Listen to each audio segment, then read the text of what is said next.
Just so people understand, we'll probably have a shortened lunch because I think we've overrun a little with Mr. Kane. Thank you, Milady. That would be very helpful.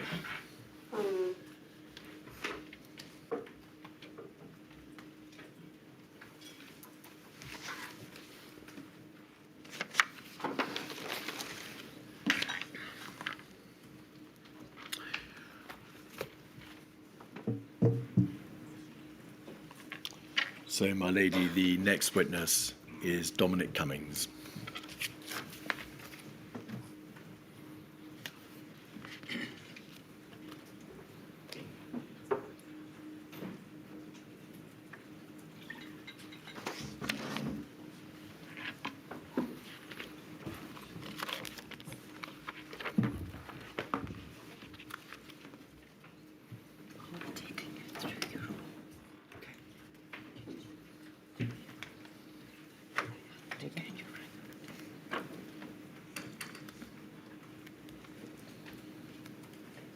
I swear by Almighty God I swear by Almighty God that the evidence I shall give that the evidence I shall give shall be the truth, shall be the truth, the whole truth, the whole truth, and nothing but the truth. and nothing but the truth.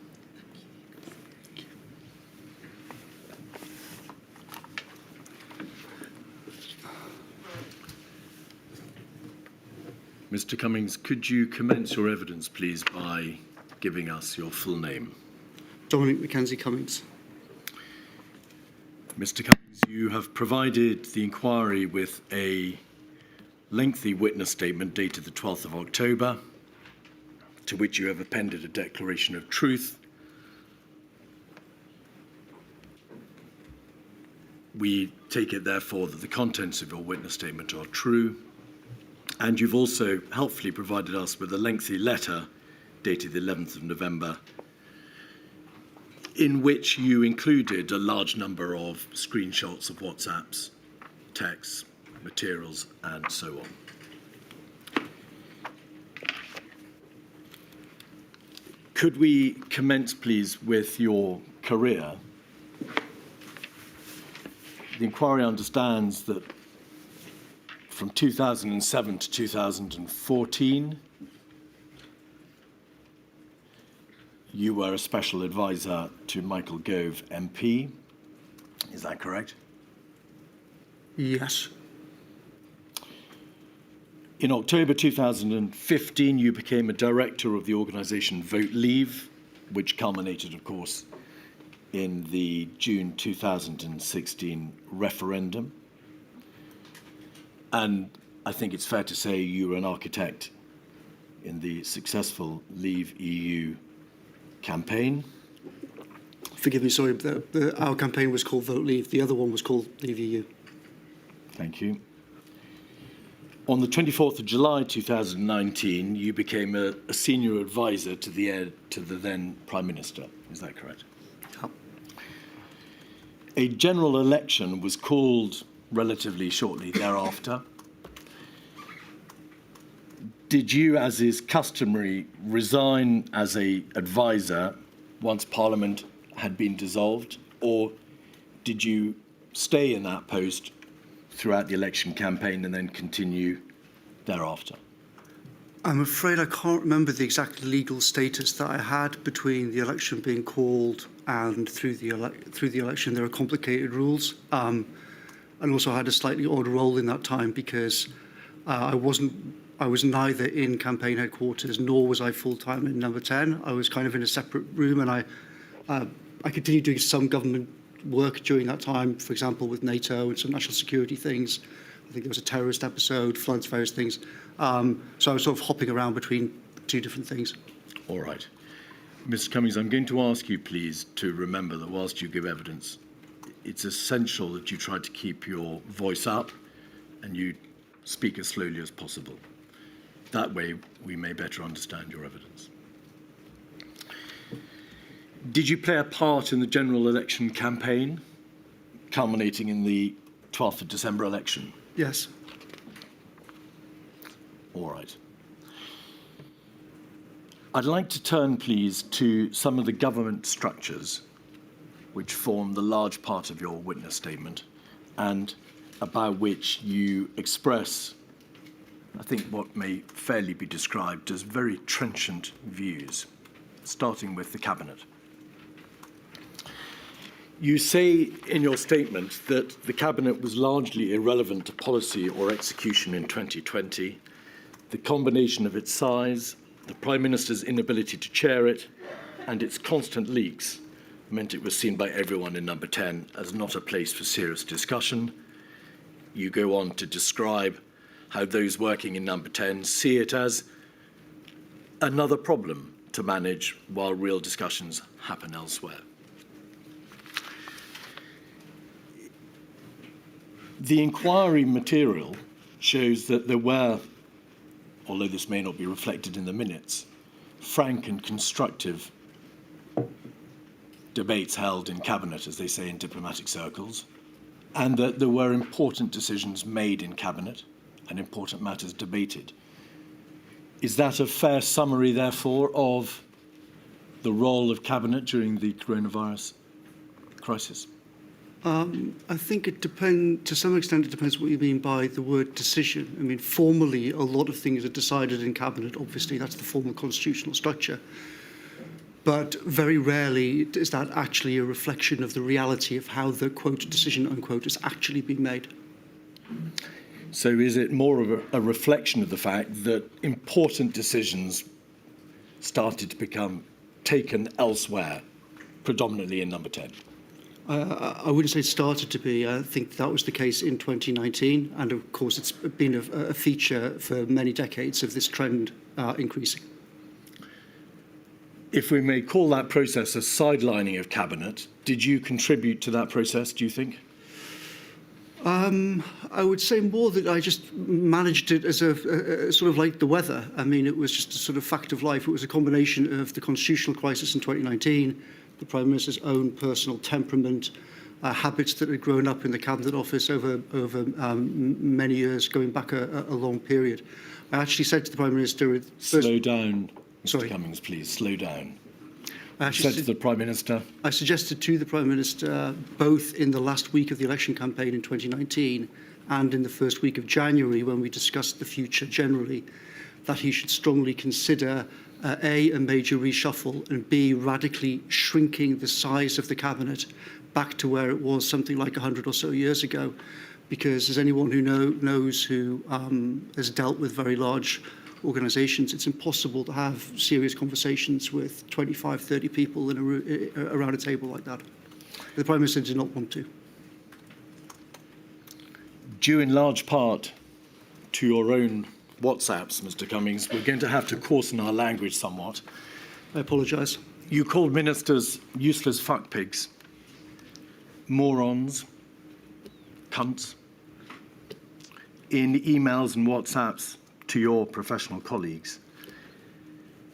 Do you think you contributed to a lack of effectiveness on the part of ministers and of the Cabinet?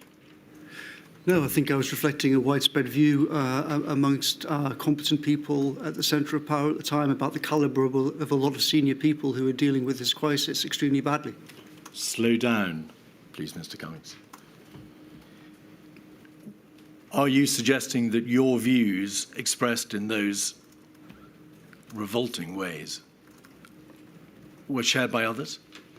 Well, my appalling language is obviously my own, but my judgment of a lot of senior people was widespread. Do you feel that you expressed your views too trenchantly, that your opinion of ministers and of the Cabinet overstated the position? No, I would say, if anything, it understated the position, as events showed in 2020. Cabinet meetings appear, according to your statement and the material that we've seen, to have been, to some extent, scripted. But insofar as Cabinet committee meetings were concerned, they were very largely scripted. Ministers were given scripts to read out. Bullet points were written by officials who would exchange them in advance. And the conclusions were largely scripted in advance. Is that a fair summary of Cabinet committee meetings? It is. Obviously not always, and obviously there are exceptions, and there are some people who chaired Cabinet Committee meetings who did an extremely good job. So I'm not claiming that this is universal. I'm saying that it was a general feature, and it was much more often true than not. You refer in your statement to Cabinet and Cabinet Committee meetings being Potemkin meetings. What did you mean by that? They were Potemkin in the sense that they were for show, as part of the sort of show of the Constitution. That, unfortunately, a large part of how the system works is that ministers parade up Downing Street, the cameras click, people act like Cabinet is actually deciding things, but everyone behind the number 10 door actually near power knows that that's very rarely actually what's going on. That usually what's happening is that senior officials have actually decided what's happening, and the ministerial performance is often / usually a performance. Of course, that changes according to historical situations and crises, and sometimes Cabinet, even in 2019, 2020, became genuinely important. But I'm just trying to give a general picture. On the cusp of the coronavirus pandemic, where was power exercised? Where was the effective decision making? By cusp, where do you mean, sorry? January, February. Well, it certainly wasn't in Cabinet. Where was it? Well, most power really is nominally in the hands of the Prime Minister, and to a very large extent in the hands of the Cabinet Office. I would say the Cabinet Secretary is something like 10 times or 100 times more powerful than anybody else in the Cabinet, apart from the Prime Minister. All sorts of elements of real power actually now in our system answer to him, but a large part of the performance and the media coverage is aimed at trying to cover up this fact and to try and portray the ministers as actually in charge. Over time, you recommended and you brought into effect two very important meetings, or two important processes. One was the 8:15 officials meeting, at which you and other officials discussed the day's events, resolved to raise important matters that needed to be debated. And then at 9:15 daily, there became meetings with the Prime Minister in his study or in the Cabinet room. Where did that take place? The sort of formal part of it was in the 8:15 was in the Cabinet room every day. The 9:15 was usually also in the Cabinet room. Sometimes that would be preceded by a smaller meeting in the Prime Minister's study, which adjoins the Cabinet room through a kind of joint door. Were your 8:15 officials meetings minuted or noted? I'm not sure exactly what the process changed. Obviously, the 8:15 and 9:15 meetings I originally created out of the kind of air of disaster, and they were very informal, but they went through different iterations. So they became called different things, the 8:15 and the 9:15. I think there was at least 3 different formal iterations, and the bureaucratic processes will have been different for each one. I think right at the very beginning, at 8:15, there were kind of action points taken because it was very much an action-oriented thing. It wasn't any kind of formal structure. So I would guess that there were not formal minutes at those meetings to begin with, but there were certainly action points that Imran, the Private Secretary, and others would write live during the meeting and then circulate immediately afterwards. By and large, as you say in your statement, there was little transparency or visibility. Traces of discussions might only be in an email or WhatsApp if they exist at all. Is that correct? I think it's certainly correct about the very first part, as I said, when we just created the meetings, because they had no kind of formal position of any kind, though I don't think that's accurate about later on. The Cabinet Office, to which you've referred, you describe in this way, that it had more sand in the petrol tank rather than the Rolls-Royce gearbox, or gearbox it is often described as. What did you mean by that? Well, if you speak to many people who've knocked around the system for a very long time, the Cabinet Office over a long period of time has accumulated more and more power, formal and informal. It's become incredibly bloated. It's acquired huge numbers of people, huge numbers of teams, and particularly on the sort of deep state, national security side, crisis management, has become in all sorts of ways extremely opaque and effectively completely invisible to any political figure, including the Prime Minister. So it was extremely difficult to know in number 10 who exactly in the Cabinet Office was doing what, whose responsibility it was, who were we supposed to talk to get action, and that was critical in particularly in the first couple of months. Was this a function of staffing levels, inadequate staffing levels, or over-staffing, or in particular parts of the Cabinet Office, or a reflection of the personalities, the people who were actually in the Cabinet Office? I think it was a mix, like all dysfunctional systems. It was a mix of a lot of the wrong people in the wrong job, decades of accumulated power, no real scrutiny and insight, a culture of constantly classifying everything to hide mistakes and hide scrutiny. Management was bad, incredibly bloated, with so many senior figures that they themselves, as Helen McNamara's statement makes clear, the senior people themselves didn't know who on earth was in charge of what. In your statement to the inquiry, you say that in 2020, a handful of senior officials were the wrong people for the posts. And this is in the context of your views on government generally, so not just the Cabinet Office, but number 10.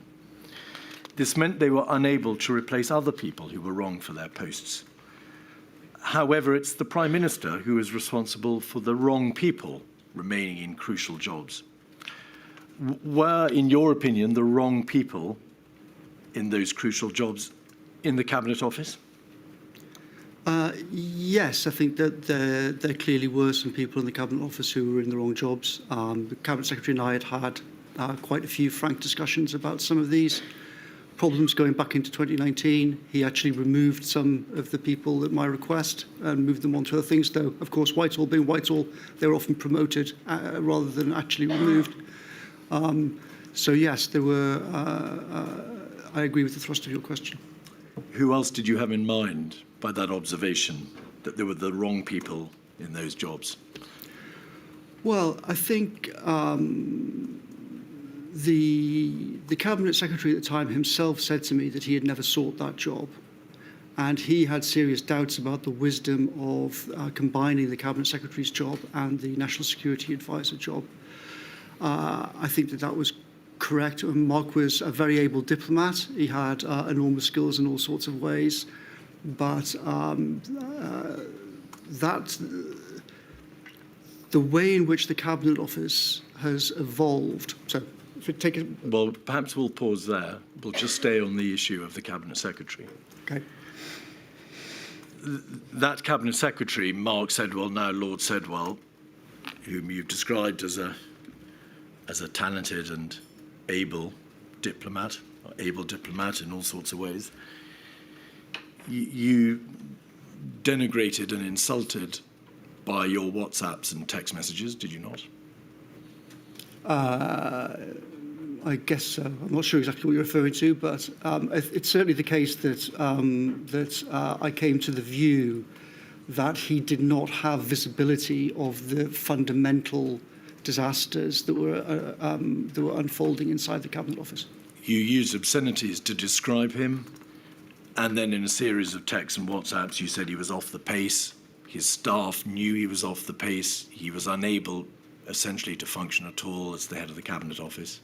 I don't think I actually said that he was unable to function at all, but the rest of what you said is correct. And this was not just my view. Part of what I was expressing to the Prime Minister was that other people in the Cabinet Office and crucial people in officials, not political people, in the Prime Minister's office had said to me, we fear that both the Cabinet Office has gone dreadfully wrong and that Mark doesn't understand just how badly wrong this has all gone. You were unimpressed by the principal private secretary. You believe that he deferred too much to the Prime Minister.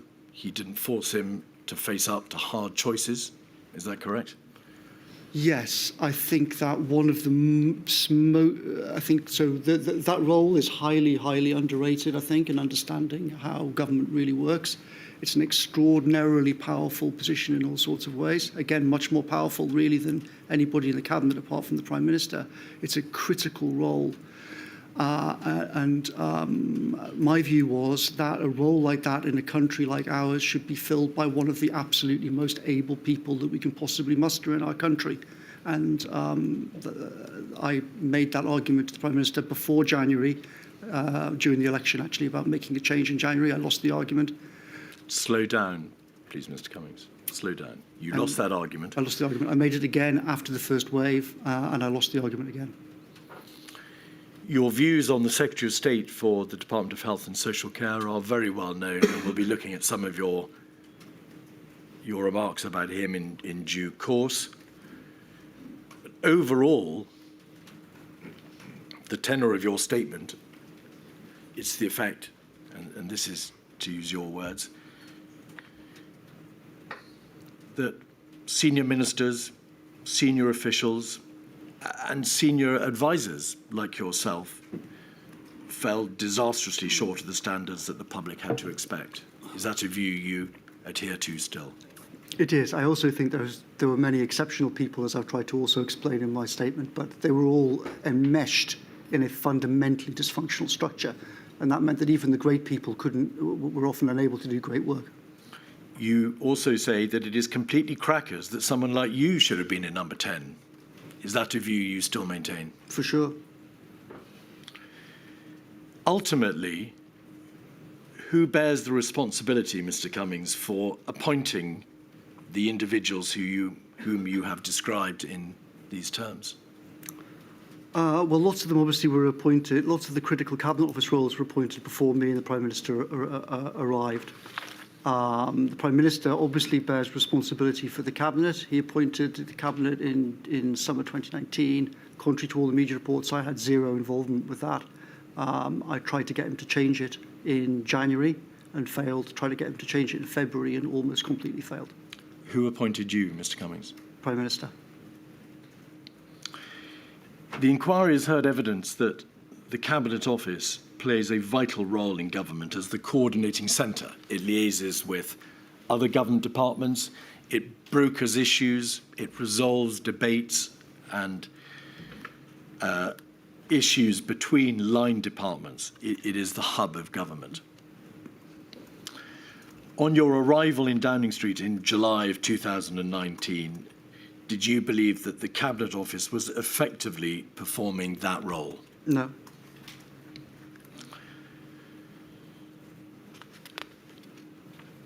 The Cabinet Secretary, the inquiry has been told, has an equally important function of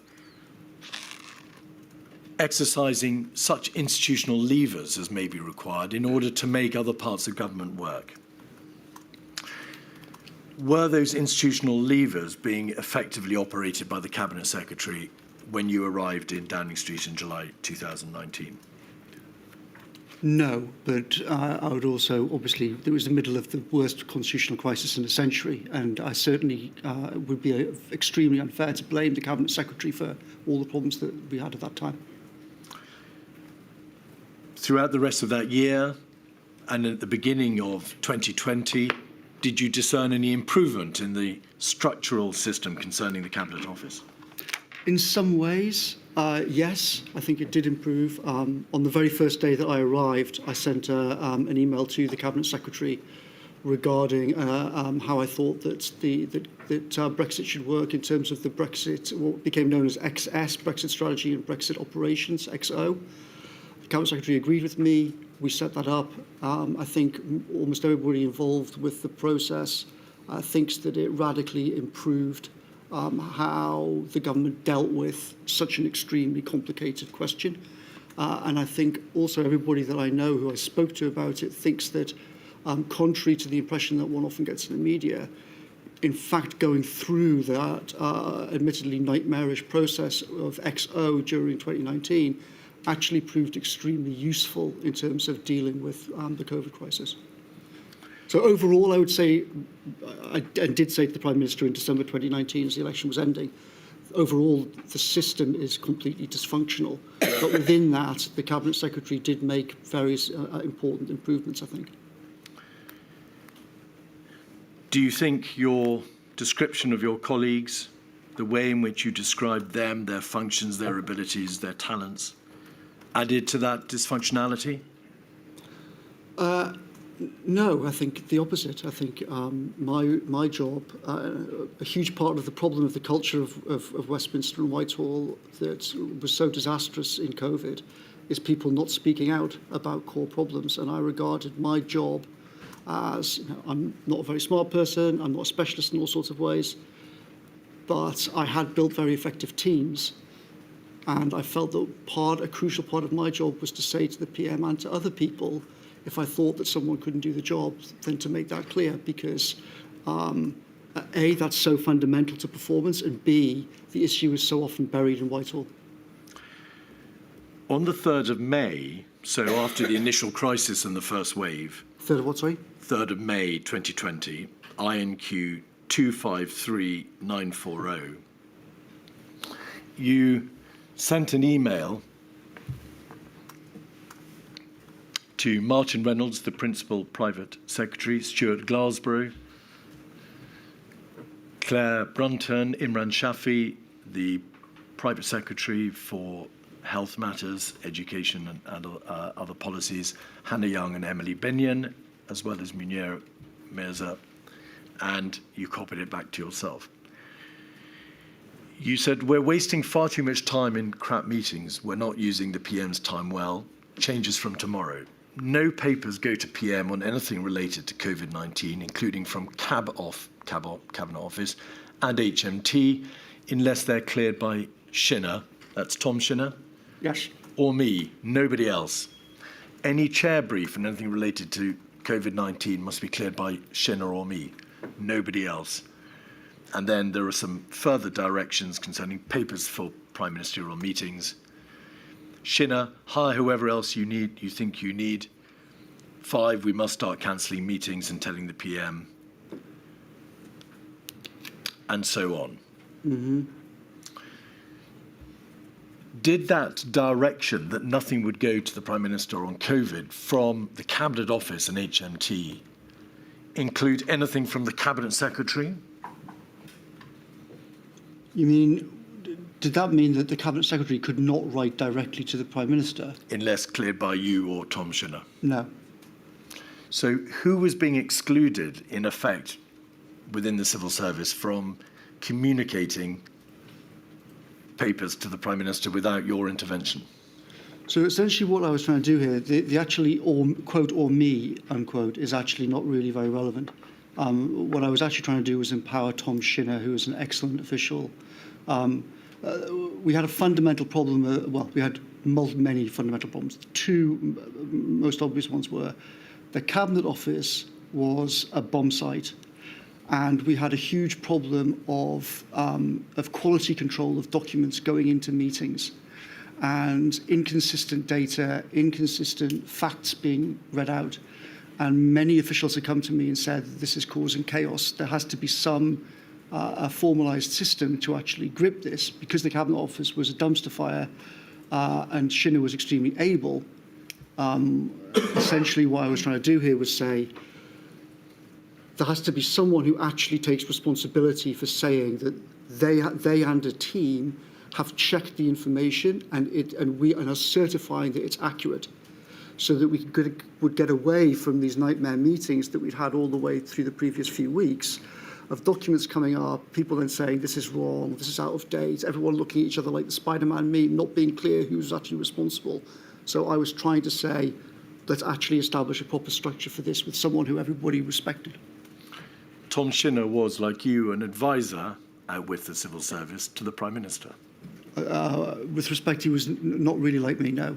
He was He was an advisor insofar as he was not a member of the civil service. He was an advisor to the Prime Minister. no, with respect, that's not correct. What was he? He had been an official. He then left. He then came back in as an official. I think he was, well, to begin with, his exact status was slightly unclear, obviously, for the first few days, because he arrived on the 16th of March. Did you But he him was, in? he was a civil servant, not an advisor. Did you bring him in, Mr. Cummings? I did.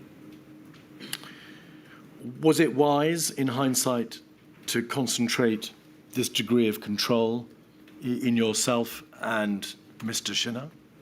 I think bringing Tom in and empowering him the way I did was one of the single, like probably handful of best decisions I made in the whole nightmare.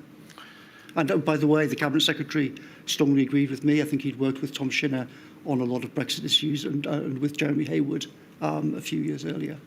So it wasn't like I was imposing this on them. I actually spoke to Mark and said, here's my idea.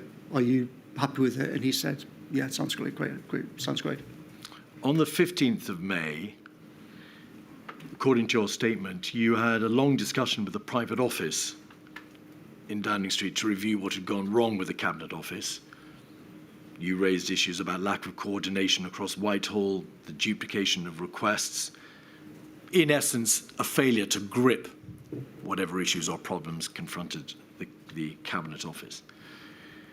What was your view of the private office within Downing Street with whom you were having those conversations? I think the private office, as I made clear in my statement, was in all sorts of ways absolutely excellent, and I think it had some of the finest public servants in the whole system. I think the country was lucky to have them. I think, though, that there was, I would say that there was one very obvious problem, which was that apart from the leadership of the private office, he was a notable exception. But there was a core problem, which is that private secretaries in the Prime Minister's office are generally quite junior officials. Quite a few of them are young women. And at that meeting on the 15th of May and on other occasions, some of the young women in the private office said to me that they thought that there was a serious problem with senior people in the Cabinet Office not paying attention to what they were saying, talking over them, generally just a bad culture of a lot of the senior male leadership in the Cabinet Office, which was something which I agreed with. Well, we'll be looking in due course at some of your emails and texts to other members of the team. Is it fair to say that you were critical also of the private office, that you sent emails and texts saying the private office is systemically flawed in certain regards, as well as the Cabinet Office? So I think there's two separate things. I was generally highly impressed by the private secretaries in the private office, who I thought did an absolutely extraordinary job. But I thought that the overall structure in which the private office operated clearly didn't work. And you had a relatively tiny number of people with, as I say, relatively junior people suddenly being completely swamped by being asked to solve huge numbers of problems from all across the system. So when I say the private office didn't work, it wasn't that, this is not a criticism of most of the people in it, it's that it was swamped by the broader dysfunction of the Cabinet Office. Could we have, please, the letter that you sent to the inquiry, 48313 at page 56. This, I think, is if we go back to the previous page, thank you very much. We can see this as an email you sent on Monday, the 13th of July, right at the bottom of the page. It's a lengthy email, isn't it, Mr. Cummings, in which you set out your views on a number of different parts of the government machine. Yes. There had been for some time, you'd raised the issue in January of the overall structure of the government. You'd raised it again in May. You had repeatedly returned to this subject, and you returned to it in July. Over the page, on page 57, there are references to the Cabinet Office not working for anyone in the second paragraph. Yeah. Further down the page, you are critical, it's about halfway down, of COBRA and CCS. Is CCS the Civil Contingency Secretariat, and how it failed in multiple ways? Yeah. You are critical of the data system, correct? Yeah. Over the page, page 59,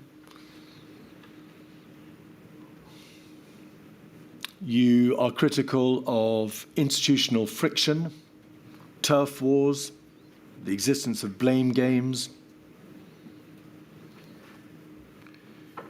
Page 60, you refer to bloating, a copylist culture. 61,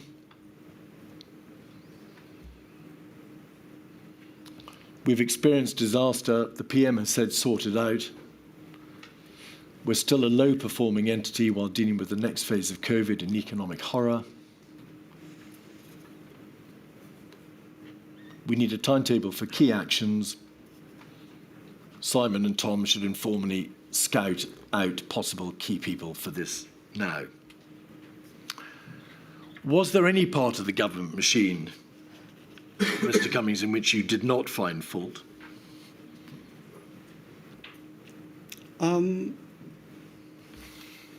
Well, in summer 2020, I spent quite a lot of time talking to British Special Forces, and I found that they were exceptional. Well, now, Mr. Cummings, you know perfectly well that this is evidence directed at the coronavirus pandemic, and we are debating the mechanics of number 10, the Cabinet Office, and the government response. They were isolated. So if you're asking purely about the number 10 and Cabinet Office system... I'm talking about the structure concerned with the response to the coronavirus pandemic. So I would say overall, widespread failure, but pockets of excellent people and pockets of excellent teams doing excellent work within an overall dysfunctional system. In your statement, you describe how, following this email, the Prime Minister, whilst initially agreeing with the sentiment of your trenchant views on aspects of the government machine, listened to use your word, pop-ins, and then got cold feet. What are pop-ins? So obviously the context for this document comes after 8 weeks of a nightmare situation kicked off by the PM. I do apologise, Mr. Cummings. What are pop-ins? Pop-ins are what people in private office refer to when the Prime Minister would make a decision about something. Some element of the system, often in the Cabinet Office, would not like what had been agreed. And in the best Sir Humphrey Westminster style, they would wait for me and other people to not be around the Prime Minister, and they would pop in to see the Prime Minister and say, "Dear Prime Minister, I think that this decision really wasn't the best idea. Very brave Prime Minister. Perhaps you should trolley on it." And this was a general problem. You should trolley on it. Meaning? Well, I'm just using the sort of generic term that we often used about the PM. The term you used and his Cabinet Secretary used and his Director of Communications used and other officials, no doubt, about his propensity to... Pretty much everyone called him the trolley, yeah. ...change direction. Cobra... If you're moving on, Mr. Keith, I appreciate that it's a little early, but I think we've had quite a long stint for... Yes, indeed. And Mr. Cummings, like me, does speak very quickly. So I think we'll take a break now. I shall return at 1:45. Thank you. All right.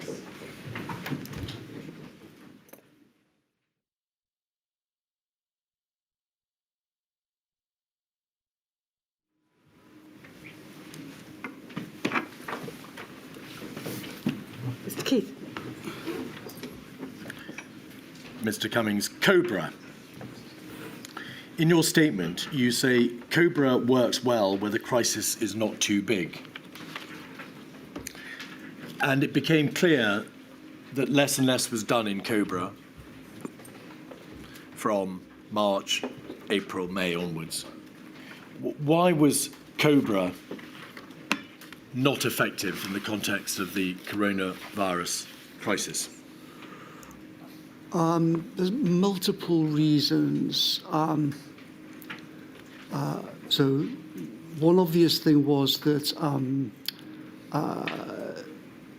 so there's a terminology called STRAP, which I'll briefly explain. No, we're not going there. Okay. If you wish to refer to the fact that there are levels of national security sensitivity, just say there are levels of national security sensitivity. Okay. As you say, sir.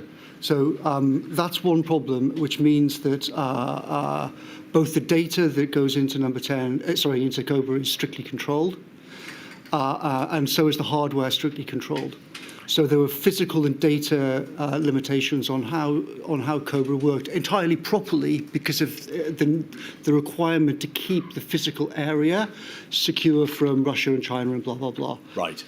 That was one. So that's a practical consideration. Yes. Also, it just didn't scale. Meaning? So it was used to dealing with relatively small things like floods, like terrorist attack with 5 people getting killed or something like that. But with a crisis like this, which is much more on the scale of a war, it was just it just couldn't physically it couldn't function, data-wise it couldn't function. All the systems going in and out of it didn't scale.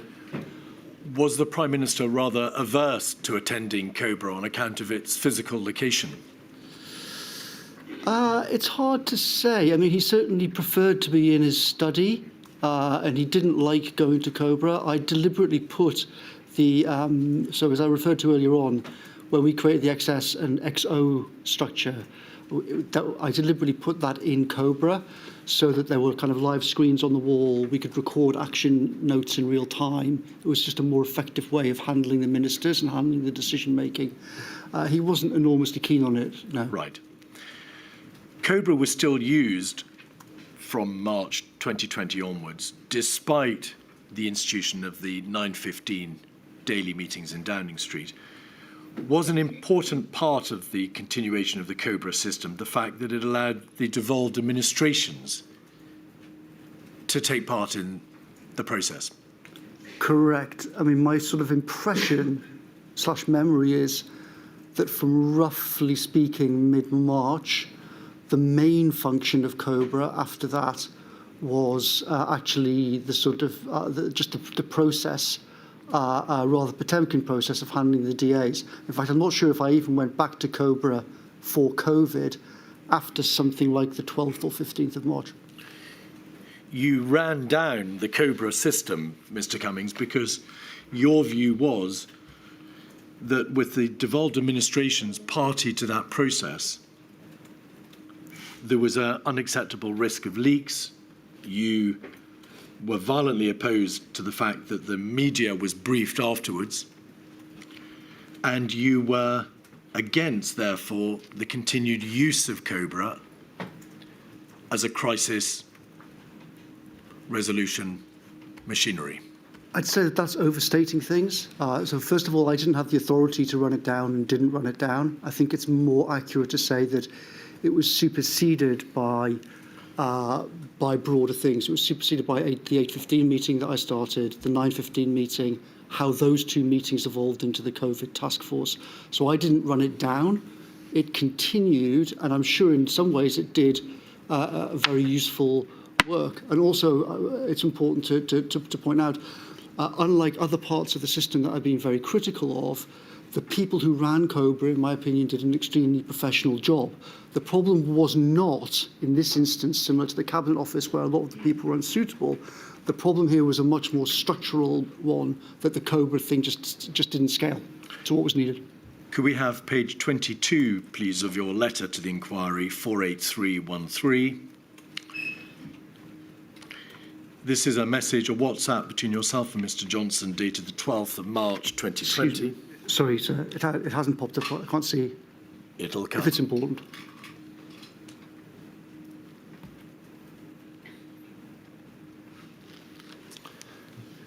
Twelfth of March 2020. You need to chair daily meetings in the Cabinet Room, not Cobra. On this from tomorrow, I'm going to tell the system this. not capital letters with the DAs on the fucking phone all the time either, so people can't tell you the truth. Well, you did run down the Cobra system, Mr. Cummings. You thought that if the Cobra system continued, people either wouldn't tell the truth or the devolved administrations would leak to the media or brief the media thereafter. So I certainly thought that the Cobra meetings that we'd had with the PM were very Potemkin, they were extremely scripted, and then having had these sort of pointless things, you then had all sorts of people running straight out and yabbering to the media about what had just been said in a completely undisciplined way, which then undermined public confidence in things, caused a lot of trouble. But with respect, I wouldn't say this is running down the Cobra system. The Cobra system continued. What I was saying was that it was clearly completely unable to cope with the scale of the crisis and that a different system needed to be created. Just one very simple thing. We literally couldn't show the PM crucial data in the Cobra room because it couldn't be piped through because of the strap restrictions. Well, you're going back now to the practical considerations and the practical difficulties of which you spoke earlier. Could we have 174673, page 1? This is an email between yourself, I think Helen McNamara and others, dated the 13th of March. Your email is in the middle of the page. The PM view and mine on those Cobras is that they are hopeless as decision-making entities and actively cause trouble for comms, given they just brief immediately. So there you're focusing not on the practical difficulties of data or the national security restrictions over the use of the room, but because you thought they were hopeless as decision-making entities and they caused trouble for comms. Yes. On the 15th of March, in a WhatsApp thread, number 10 action, 236371, page 52.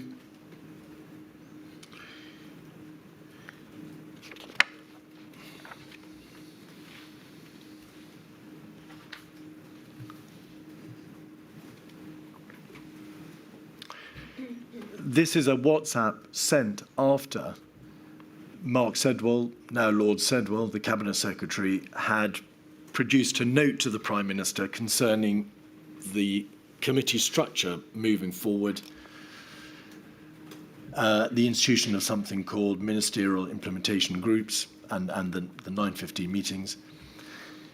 PM, it would be good if you could sign off the note from Mark Sedwell on moving to the next phase, structures, etc., ideally before the meeting this PM, so we could get things moving on that. Dominic Cummings, can you send on WhatsApp my work computer battery flat? I can't recharge for an hour. The draft I saw looked okay, as it was basically drafted by us. Who is us? I'm not sure exactly, but some combination, I think, of me, Imran, Ben Except it's still too keen on Cobras with DAs. The PM daily meetings must be in the cabinet room with spider phones and screens, not in Cobra where nobody can take laptops and phones. So there is a clear reference to the practical considerations, but also you were not keen on the devolved administrations being concerned in and attending Cobra. No, that's not. They're different issues. If you're having meetings to actually figure out the truth, then meetings like that have to be conducted in a very different way. They can't be one of these things with 50 people on a video conference with the DAs when things immediately... Those DA meetings were not meetings to try to figure out the truth about hard issues.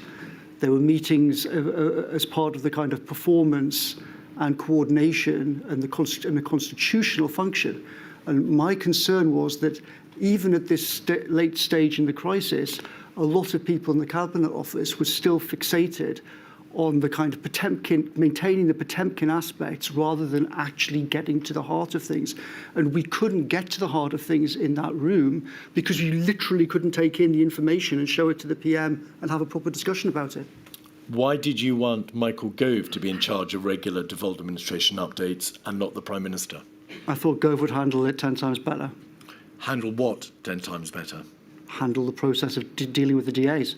And also bear in mind that as I said before, the whole XSXO structure, Michael Gove had more experience of anybody. Slow down, please, Mr. Cummings. Michael Gove had more experience of anybody in that room, the Cobra briefing room, because he was in there literally daily from July, August, September, etc., all the way through 2019. So I knew that he understood the whole rhythm, the process, the structure, the staff, and it just seemed like an obvious sort of way of divvying up responsibilities. Mr. Gove was the Chancellor of the Duchy of Lancaster, was he not? Yeah. Was he the Prime Minister? Was he what, sorry? Was he the Prime Minister? Obviously not. No.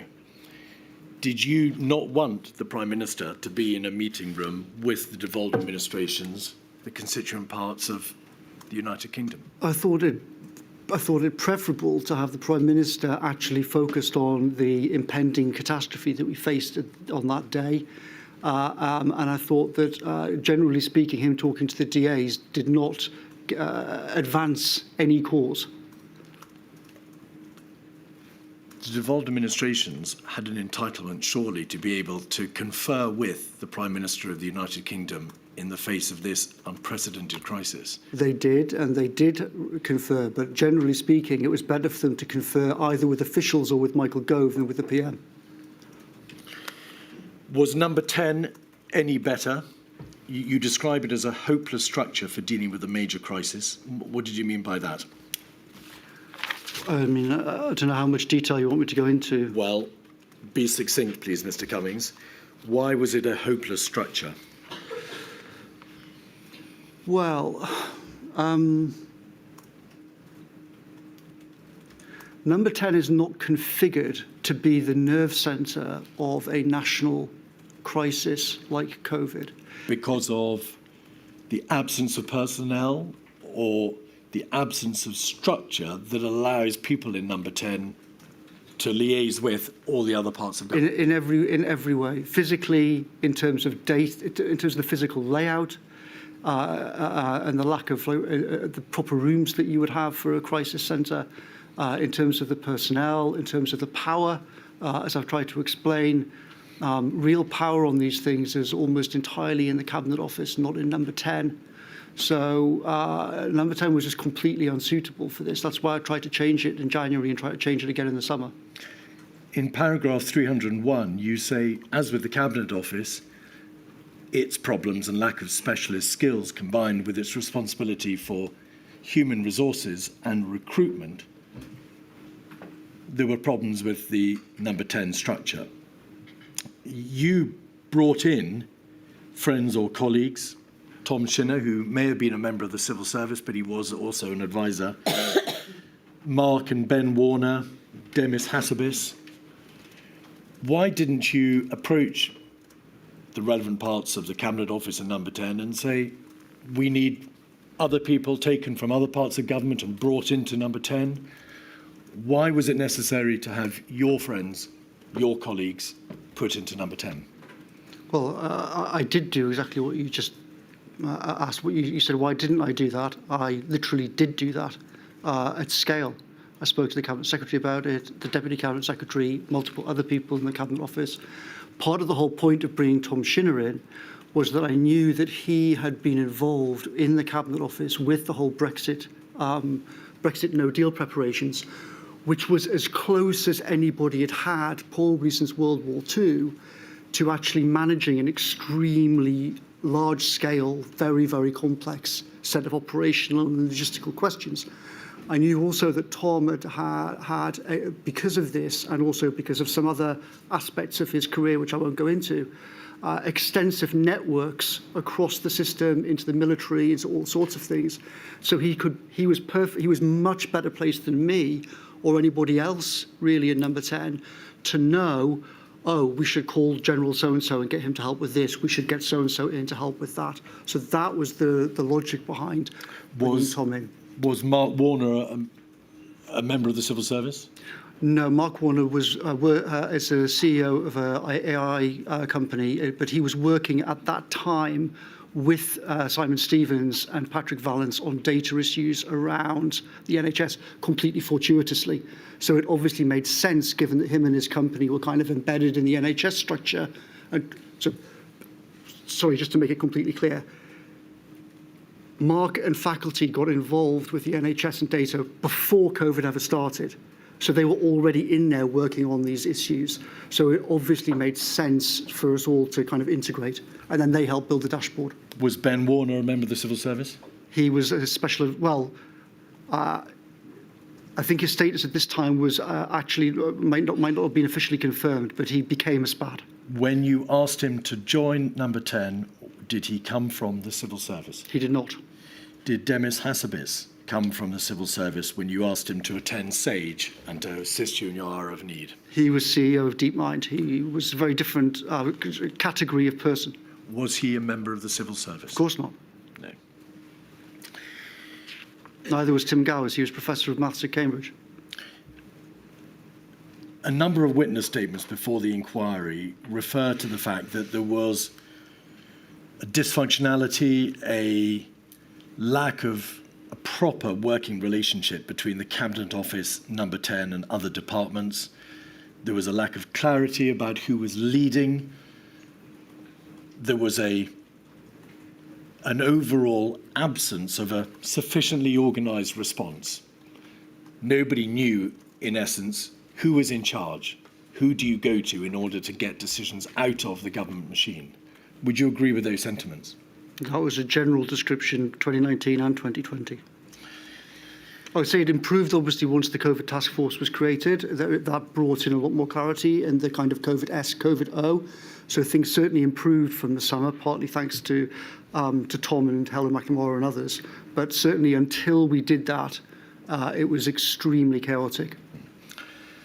You attempted, according to your statement, to bring about a major reorganisation in the layout and the structures of Number 10, initially in late January. Early January, first week of January. All right, well, late January is taken from your statement. You then returned to this subject in May, and we know, of course, that there were changes to the Cabinet Office structure and to the committee structure in Number 10, or the meeting structure in Number 10.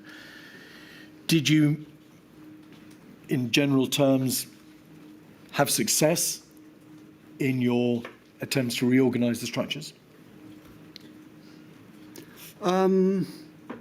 I would say generally failure with pockets of success. So I think we managed to create the Number 10 data science team, which I started working on in the first week of January. It was obviously interrupted by the COVID first wave nightmare, but we created that, and that proved really critical. It brought in crucial different skills, crucial different people with a very different mentality to the civil service. So that was I would say a rare success. Sorry, but if you're asking, just pause there, please, Mr. Cummings. So in relation to the establishment of a proper data science team and a process, a system for getting in data and disseminating it around Number 10, yeah. That broadly worked. And we know, of course, there was a dashboard and there was a 10DS team set up. Yes, in January there was some scepticism about the whole thing in the Cabinet Office and resistance, but once everyone had gone through February, March, April and the nightmare, then actually resistance completely flipped, and the Cabinet Secretary and many other senior people actually completely supported doing it. Were there substantive changes to the personnel in Number 10 or the Cabinet Office? The human resource side? Yeah, there were huge changes in the Cabinet Office. And core teams that were put in charge of COVID were repeatedly created, repeatedly dissolved. We were repeatedly told in Number 10 that they'd had burned out from stress and they'd gone. So, yes, there was, I would say until by September, that was a little bit more stable. The task force structure existed. People had a much better sense of what their job was. It was still dysfunctional in various ways, but it was much different than it had been in May. What about the Department of Health and Social Care as the lead government department? Your statement states that the DHSC was overwhelmed by the scale of the crisis in February to May. It couldn't build capacity on testing, on drugs, and was bad at asking the Cabinet Office for help.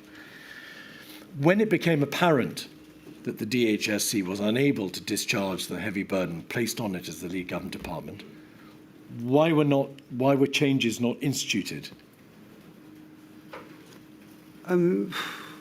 Well, I think the Cabinet Office was... Remember, the Cabinet Office is responsible for dealing with a problem like that, and the Cabinet Office itself was overwhelmed. It was overwhelmed by the crisis. It was overwhelmed by its own staff being out with COVID. It was overwhelmed by internal ructions about how the hell this had all been allowed to happen. So I think the Cabinet Office was slow in getting to grips with the problem of the Department of Health. I think, though, also undoubtedly, I'm afraid, that the story that the Secretary of State for Health kept telling us around the Cabinet table contributed to that. As the Cabinet Secretary himself said, Hancock has not been clear in asking us for the help he needs, and that's contributed to the problem. So I think, as they say in Moscow, everyone's white and everyone's unhappy. This was one of those examples that the Cabinet Office had serious problems, the Department of Health had serious problems. The coordinating mechanism to solve that itself had crumbled under the pressure. It is very obvious that there were a large number of criticisms made by you of the Secretary of State for Health and Social Care, Matt Hancock. We'll look at some of those observations later. Where did you or Number 10, however, suggest structural changes to the lead government department, to the DHSC, changes in the way in which it operated in order to ensure a better service in the face of this crisis? Where is that debate? Where were those changes proposed? So also bear in mind, in April, when we really started to discuss this, I discussed it with the Cabinet Secretary. Of course, the PM had just nearly died and was off in Chequers. So discussing it was inevitably very tricky.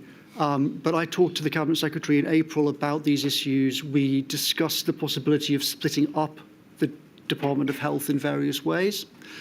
Formally, informally, we discussed creating various task forces to take critical work away. And of course, we actually did that. In an ironically odd way, the scale of the nightmare in March, April actually made it much easier for us to make such a monumental decision as taking vaccines out of the Department of Health and creating a separate task force. Similarly on testing. To pause you there, I'm going to ask you please to try to keep your answers a little more concise. I appreciate it's difficult. So the way in which task forces were set up was a reflection, if you like, of the understanding that the DHSC was not performing. So you had a test and trace task force, you had a vaccine task force, PPE task force, and so on. Yes. Is that correct? Correct. But to be fair, not just that they were that they were performing poorly. It was a once-a-century event, and they were clearly overwhelmed. And I think even if you imagined everything had been working 10 times better, there would still have been very powerful arguments for having specific task forces aimed at specific things. All right. The inquiry's heard a great deal of evidence about the workings of SAGE, and the majority of that evidence has been received from members of SAGE, its constituent parts. From the viewpoint of Number 10, did the SAGE government liaison, the process by which the government received advice from SAGE, work well? So I think SAGE did a brilliant job at coordinating scientific expertise. I think Patrick Vallance did a brilliant job in chairing it and organising it. But I think that the mechanism whereby SAGE's thought processes were conveyed to Number 10 could be radically improved, because they were fundamentally oral briefings from Patrick Vallance and Chris Whitty on the one hand, and the consensus minutes on the other hand, and then often very confused interpretations of what they had heard by officials in the Cabinet Office who did not necessarily have the skills and background and technical understanding to be able to explain those things well to Number 10.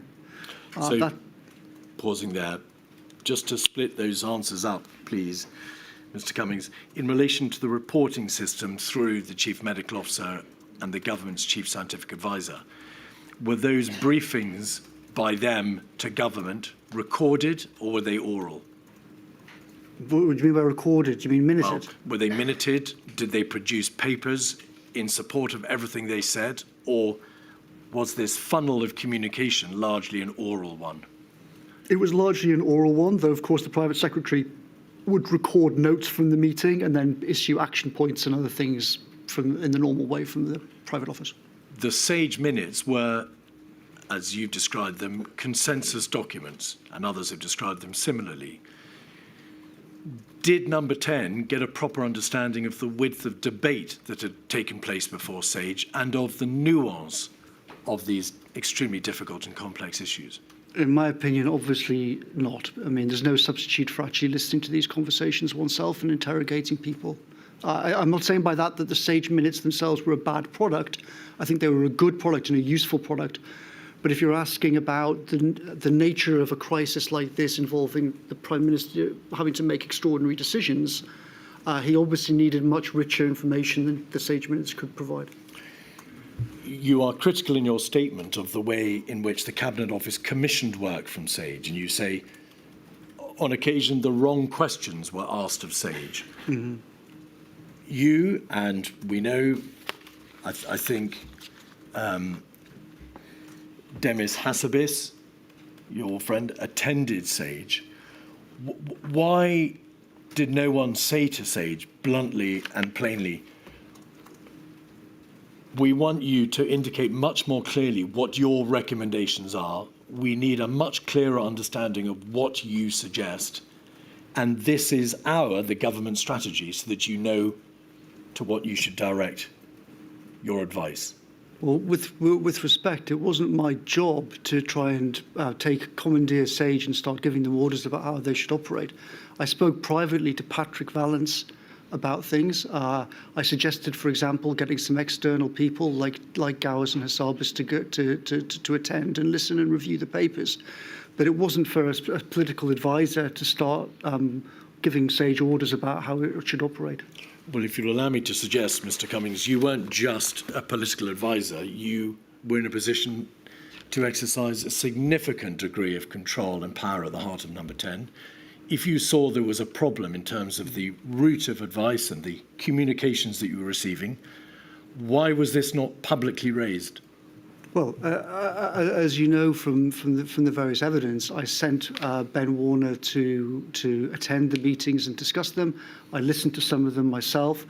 Also, from the beginning of January, I had at least weekly meetings, sometimes 2 or 3 times a week with Patrick, where I would talk to him myself about all sorts of things about science, but also, obviously, as time went on, increasingly about COVID. So I did push on these things, and I did probe, and I did talk to Patrick about them all. My criticism is not of Patrick. I think the fundamental problem was the interface between SAGE, DHSC, and the Cabinet Office. And my point that you refer to in my evidence is, this is not I'm not a technical person, so this is not my expertise I'm reflecting. The data people who were extremely smart and able, who came in to help us, they said to me, the Cabinet Office is asking the wrong questions and misinterpreting the answers. And that was a problem both before the first wave and as we emerged out of the first wave. You asked your friend Ben Warner to attend SAGE. I did. You spoke privately to the government's Chief Scientific Advisor, Sir Patrick Vallance. You hadn't held back from making recommendations in relation to structural changes that, in your view, were required to be made to the Cabinet Office, to number 10, to the DHSC. Mm-hmm. Why did you not publicly say there is a real problem with the structural route by which SAGE advises the government, and we are not getting a proper understanding of the picture? Well, I don't think it would have been a good idea for me to say publicly something like that. But I did to your colleagues in government. I did say that to colleagues in government. I also spoke to Patrick about about making the SAGE. I also had a very strong view that the SAGE minutes and other documentation should be made public in February for scrutiny. And actually, Patrick was very good about that, and Patrick completely agreed. Unfortunately, again, the culture of secrecy in the Cabinet Office blocked that, not just February, March, but actually kept blocking it for, I can't remember how long, but for a very long time.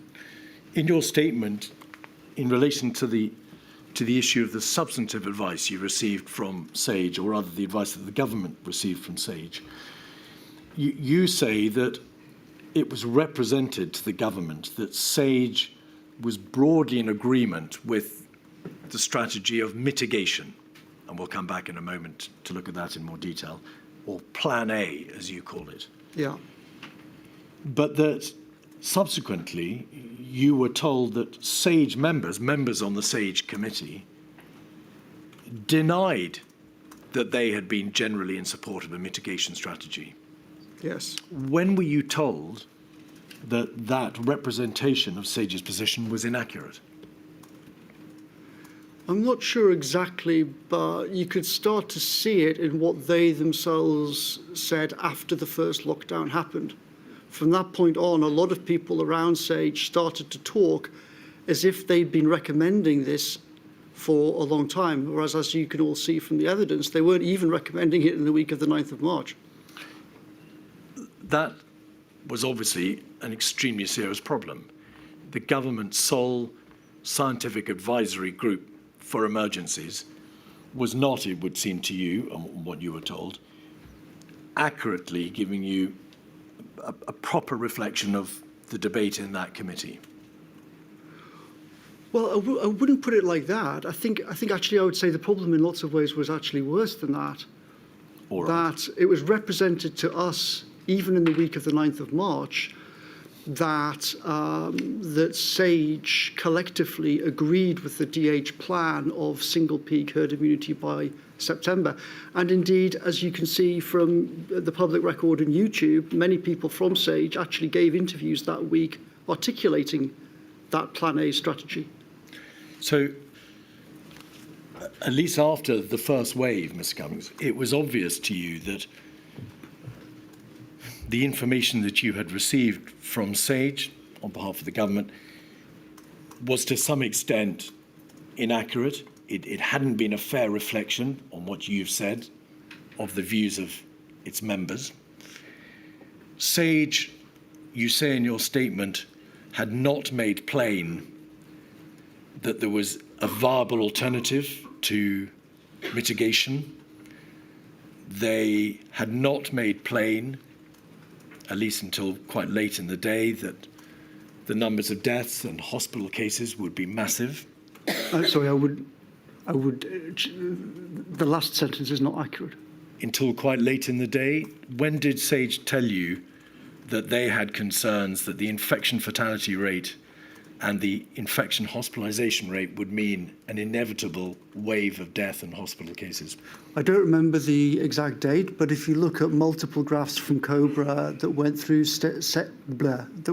SAGE, you can see that people were envisaging a scale of death that would overwhelm the NHS, certainly in February. Late February, wasn't it, Mr. Cummings? I would say early February. Well, we'll have a look and you can tell us where those documents are. Did SAGE tell you that effectively there was no means of controlling the virus once it had reached the United Kingdom?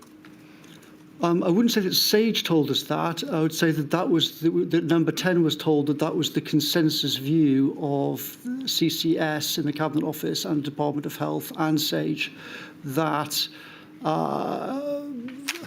fundamentally, Number 10 was told in January and February that the most significant danger that we faced was a second wave happening later in 2020. And that was what everyone was trying to avoid. And that's why the single major peak by September approach was taken. We'll come back to that doctrinal debate, that strategy.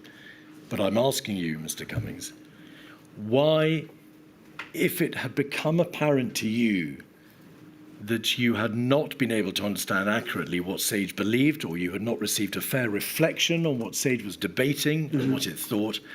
Why, after the first wave, did you not bring about changes to the SAGE structure and the advisory structure in the way that you had advocated for the Cabinet Office, the DHSC, Number 10, the Civil Contingency Secretariat, and so on? Well, I literally did. I mean, we created the data science team, and part of the whole point of the data science team was that you had actual, very deep technical experts that could red team and explore what SAGE was saying and give the Prime Minister advice on what was coming from SAGE, how to interpret it, potential problems with the advice that was coming from SAGE, etc. And that team actually did that job. Excuse me, that was data within Downing Street. You set up the 10DS, the 10 data system, or 10 Downing Street data system. Mm-hmm. What changes did you advocate or propose in relation to the constitution of SAGE and the means by which it informed government of its advice? So the main thing that I personally did was to institute the 10DS data science team, because that was the exact appropriate kind of thing that Number 10 needed to interpret these scientific and technical questions with skills, with tools that didn't exist at all in January, February, March in Number 10 or the Cabinet Office. I did not regard it as my job to tell the SAGE people and Patrick Vallance how to manage SAGE. My view was that Number 10 and the Prime Minister's Office critically needed deep technical, scientific and data science skills and tools right at the heart of power that could interpret information coming in not just from SAGE, but from everybody all around the whole system, including Test and Trace, including the Joint Biosecurity Centre, and dozens of other entities. All right. We're going to move on to a new issue, which is the consideration of vulnerable and at-risk groups in the course of the decision-making between February and the lockdown decision of the 23rd of March. Can you tell the inquiry, please, to what degree the position of vulnerable and at-risk groups was considered by decision-makers in Downing Street during the run-up to the decision to impose a national lockdown? Could you say exactly what you mean by vulnerable and whatever it was? I'm sorry. Yes. Persons who would be potentially vulnerable to the impact of a lockdown, members of minority ethnic groups, people who are vulnerable in terms of socioeconomic deprivation, victims of domestic abuse, people for whom there was plainly a case to be made that they would require specific consideration in terms of what the impact of the lockdown decision would be. I would say that entire question was almost entirely appallingly neglected by the entire planning system. There was effectively no plans or any plan even to get a plan for a lot of that. As you could see from the evidence, one of the most appalling things of the whole enterprise in lots of ways was on the 19th of March, when we realised that there was essentially no shielding plan at all, and the Cabinet Office was trying to block us creating a shielding plan. I think there was a brilliant young woman in the Number 10 private office called Alexandra Burns who tried to raise warnings about things like wives who are being abused and children in care, and a lot of similar things, and I don't think the system ever properly listened to her. Do you recall when the Prime Minister was advised of the risk of long-term sequelae arising from COVID infection? So I don't know what sequelae means. Consequences, so persons who suffered from what is now known as the syndrome long COVID. When was it first understood that there could be long-term health problems, health conditions associated with it? It was obviously discussed in January in general terms, in the sense of Patrick and Chris and others saying to us, of course, we don't know what the long-term consequences of this might be. They essentially said, there's kind of problem A, how many people it just kills immediately, but then there's problem B, what the long-term health consequences may be. At the moment, obviously, by definition, we've got no data and information on that. So we knew of it as a general problem in January. but it really kind of bubbled up, I would say, but I'm guessing, I'm not sure if that's helpful, in roughly May. I think in May, the Prime Minister shared on a WhatsApp group with you, the Chief Scientific Advisor, the Chief Medical Officer, you and Matt Hancock WhatsApp group, an FT article entitled Mystery of Prolonged COVID-19 Symptoms. Do you recall that? Vaguely. What about the issue of the disproportionate number of deaths in the black and minority ethnic communities? I mean, it was discussed after the first wave. When did it first become apparent that there was a disproportionate fatality rate in those communities?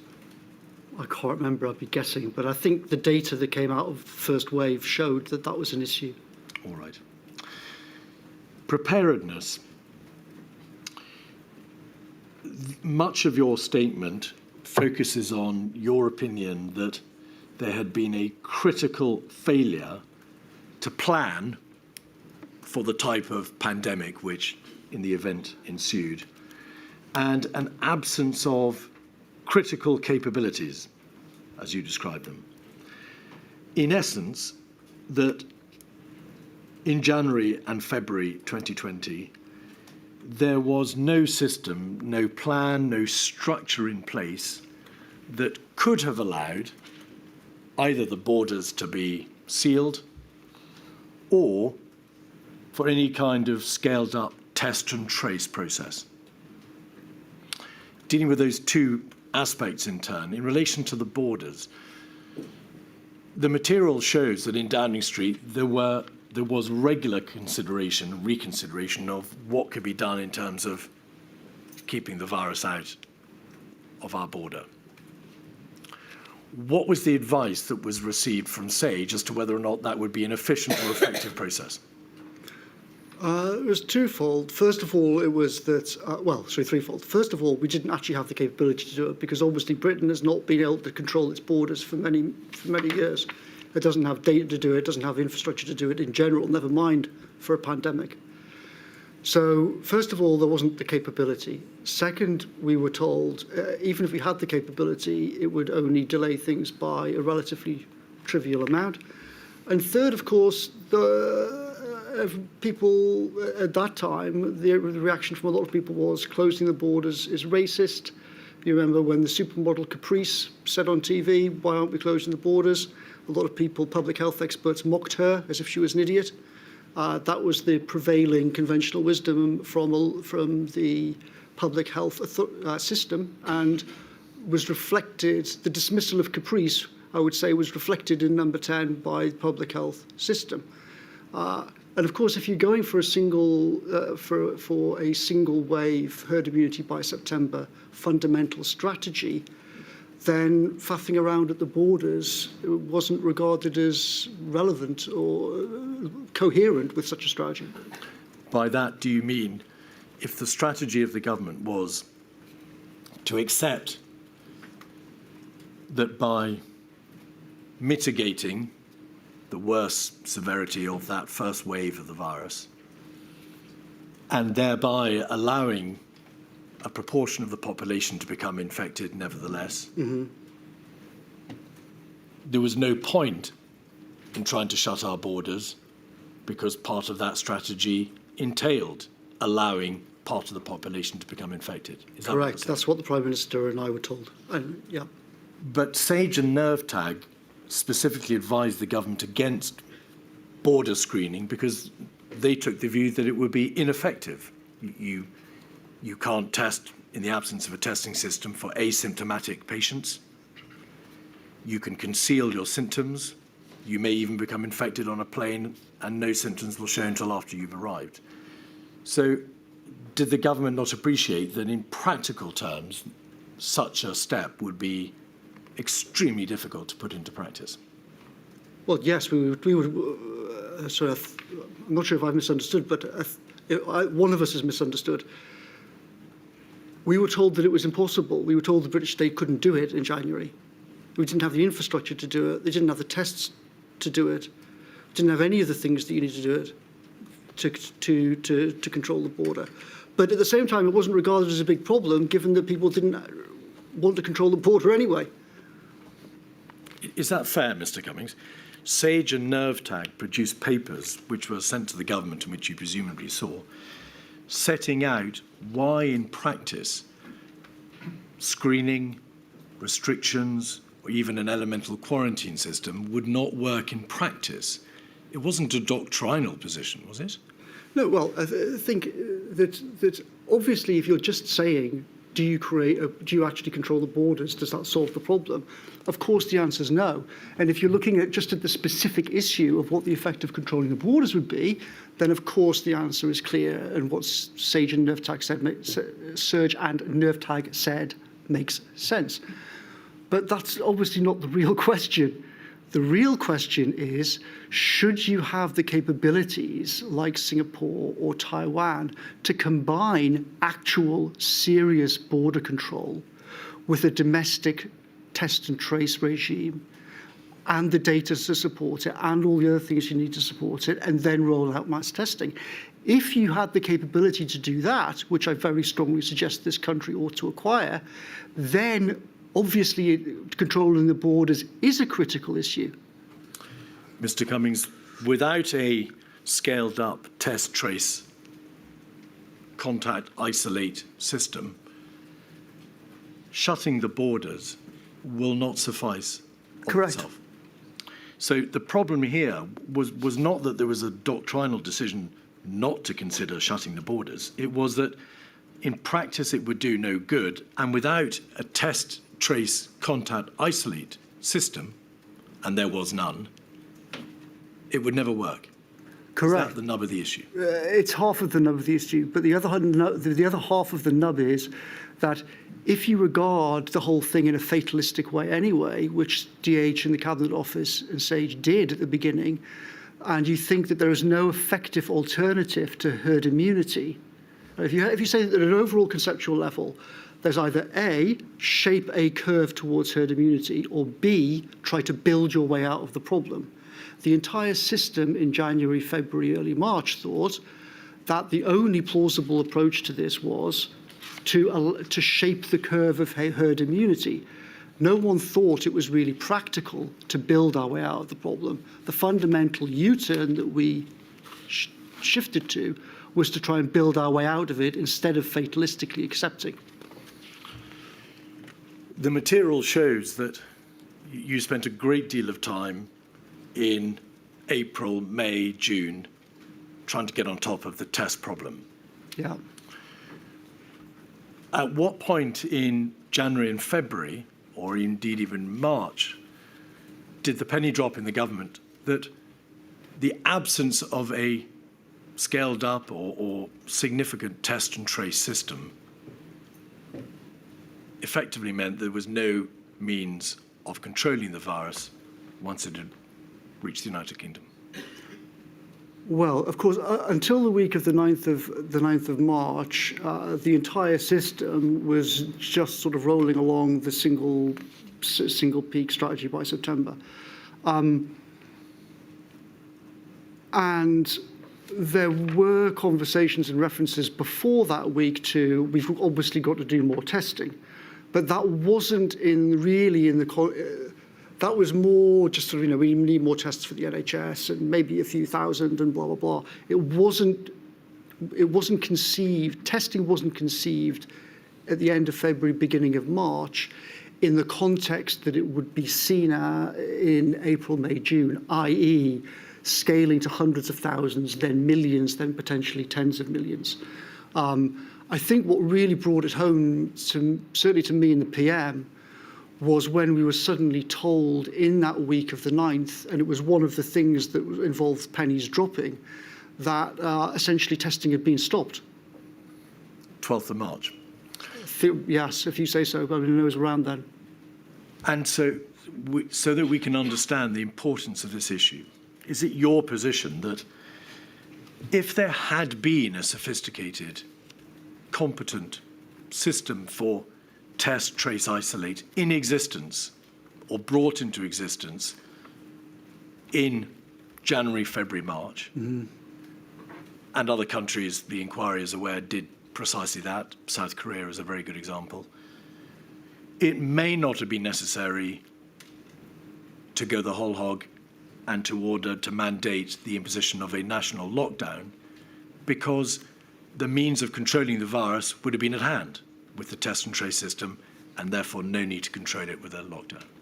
Yes, my view is that what ought to have happened is that as soon as the first reports came at the end of December, on roughly New Year's Eve 2019, we should have immediately closed down flights to China. We should immediately have had a very, very hardcore system at the airports and borders. And there should have been a whole massive testing infrastructure ramping up, both for test and trace in a kind of conventional sense, but also a manufacturing and industrial capacity system to manufacture the rapid tests at scale. I mean massive scale of tens of millions a week. I think if you'd had that combination of actual serious border control and this country for the first time ever actually controlling its borders and taking it seriously with test and trace, and then a kind of out of the box, here's how you massively scale rapid testing, and you put all of those things together, brackets arguably also with human challenge trials on vaccines, close brackets, then I think in retrospect that's clearly would have been a much better approach, not just in terms of deaths, but also in terms of us being able to keep open the economy, to a massively greater extent than we were able to. So it would have been better in both ways. You say, Mr. Cummings, in retrospect. No one, not even you, with your keenness to ensure that the government system could be made to work efficiently, appreciated in February, March, that without such a scaled-up test and trace system, the options for the United Kingdom government were going to be extremely limited indeed. So I wouldn't quite put it like that. We did appreciate that we didn't have these things. And there are, as you can see, there are references from me to Singapore and whatnot in multiple groups and emails and whatnot. And people like Mark Warner were saying to me, why is there just this fatalism on the subject? Slow down. So we were aware of it. But nothing could be done. But it was all obviously too late. You can't just pull a system like this out of thin air in a few days. Conceptually, doctrinally, the British government's position in February and the early part of March had been viruses come in waves. In order to ensure that the first wave doesn't strike us during the winter months, the best policy is to mitigate it, to take the top off, delay it so it's closer to the summer, and that way we'll avoid the risk of that wave, if it is completely suppressed, recoiling like an uncoiled spring later in the year with a devastating second wave. Plan A. Why was it not appreciated after March and April and the first wave that such a test and trace system would avoid the risk of a second devastating wave? Well, with respect, I think it was appreciated, certainly in parts of the system. I mean, you can see I wrote it on whiteboards around about the 13th, 14th of March as part of shifting to Plan B.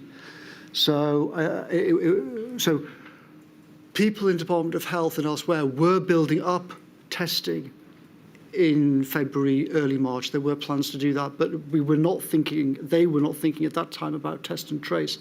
Once we made this flip around about the 13th to the 15th, I talked to the PM about it on Saturday the 14th of March, and Valence and I talked to the PM about it on Sunday the 15th of March as part of this different conceptual approach of building our way out of the problem. You misunderstand me.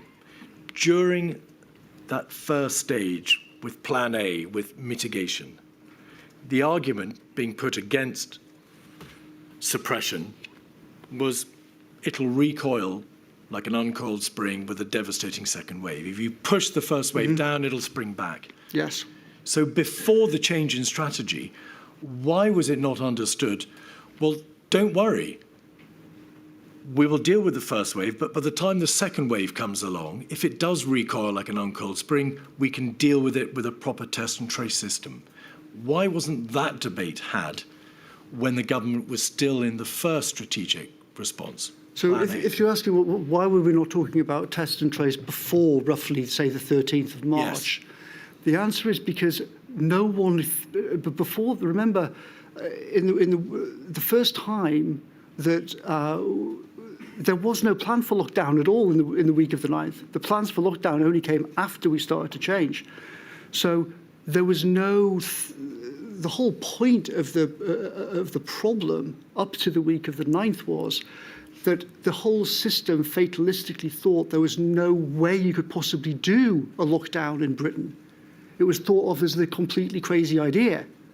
So of course people were not thinking, well, let's do lockdown and then build test and trace. Everyone thought, well, we obviously can't do lockdown, and lockdown's mad because it will all come back.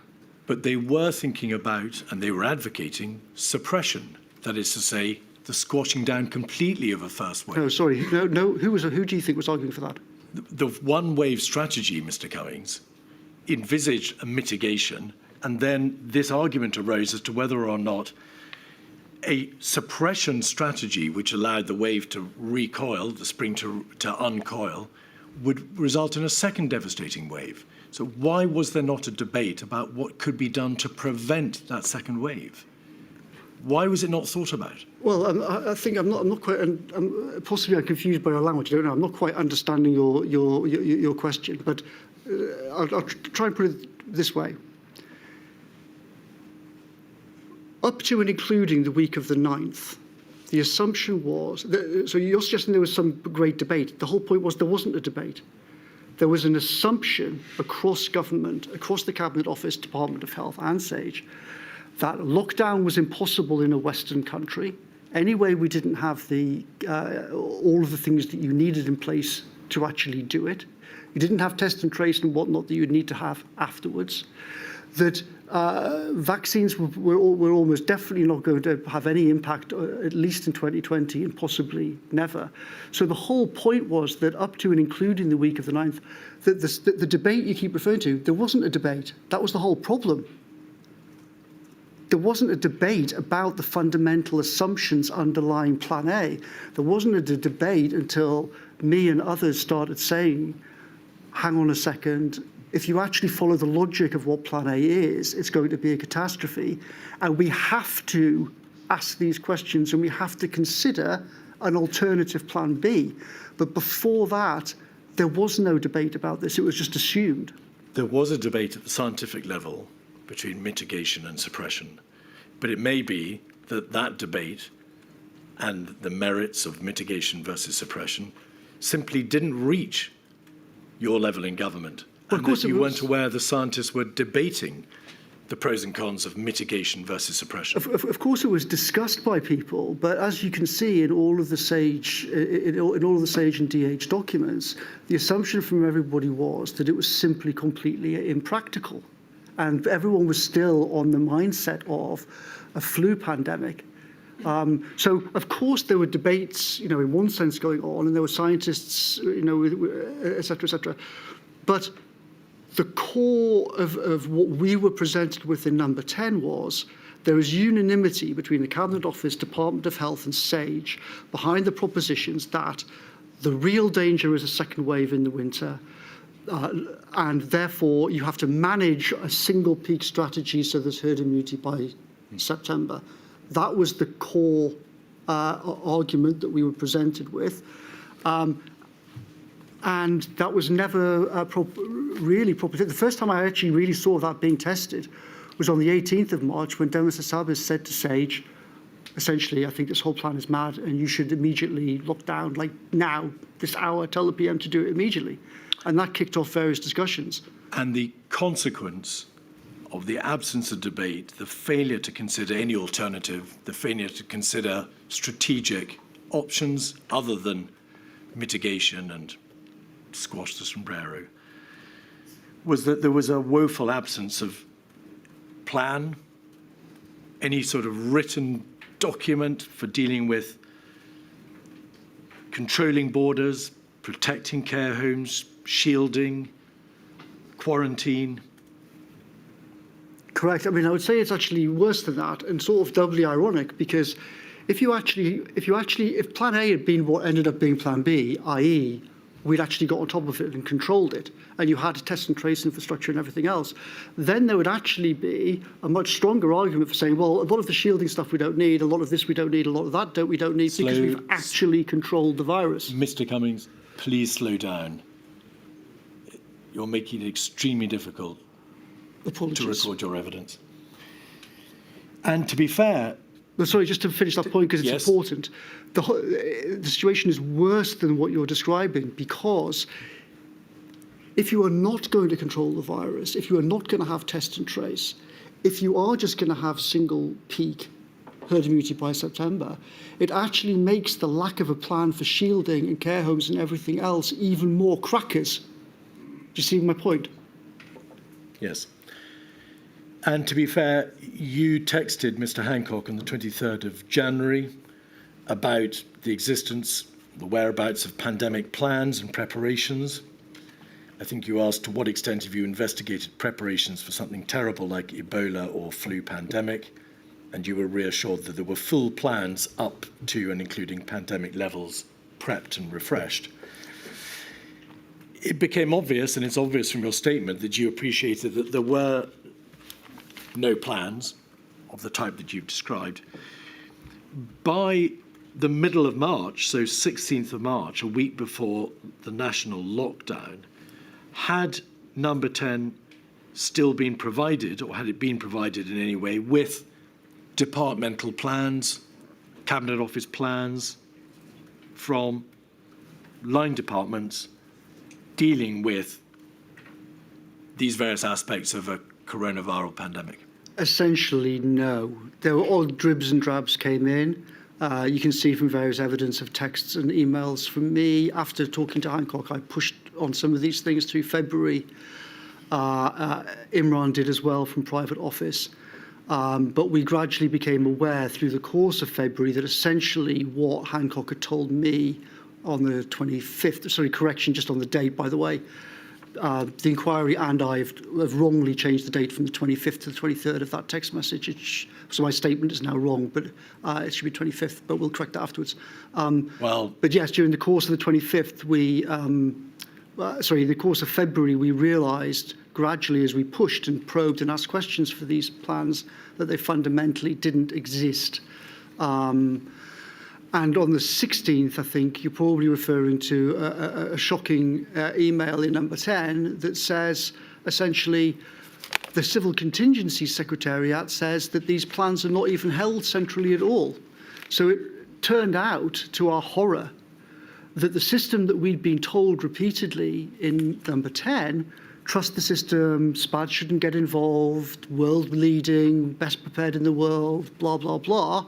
It then turned out that this supposedly brilliant system, the Civil Contingency Secretariat, had not even seen these documents at that time because they were not held centrally, which was, I mean, when that email was circulated, people thought it was almost like a spoof. All right.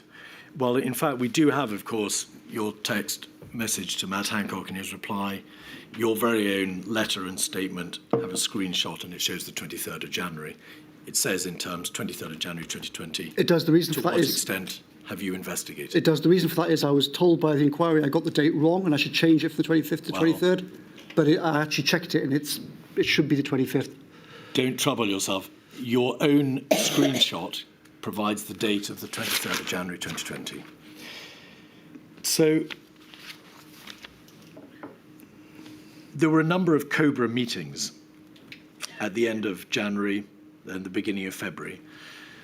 I want to ask you about an important COBRA meeting on the 5th of February, 56215.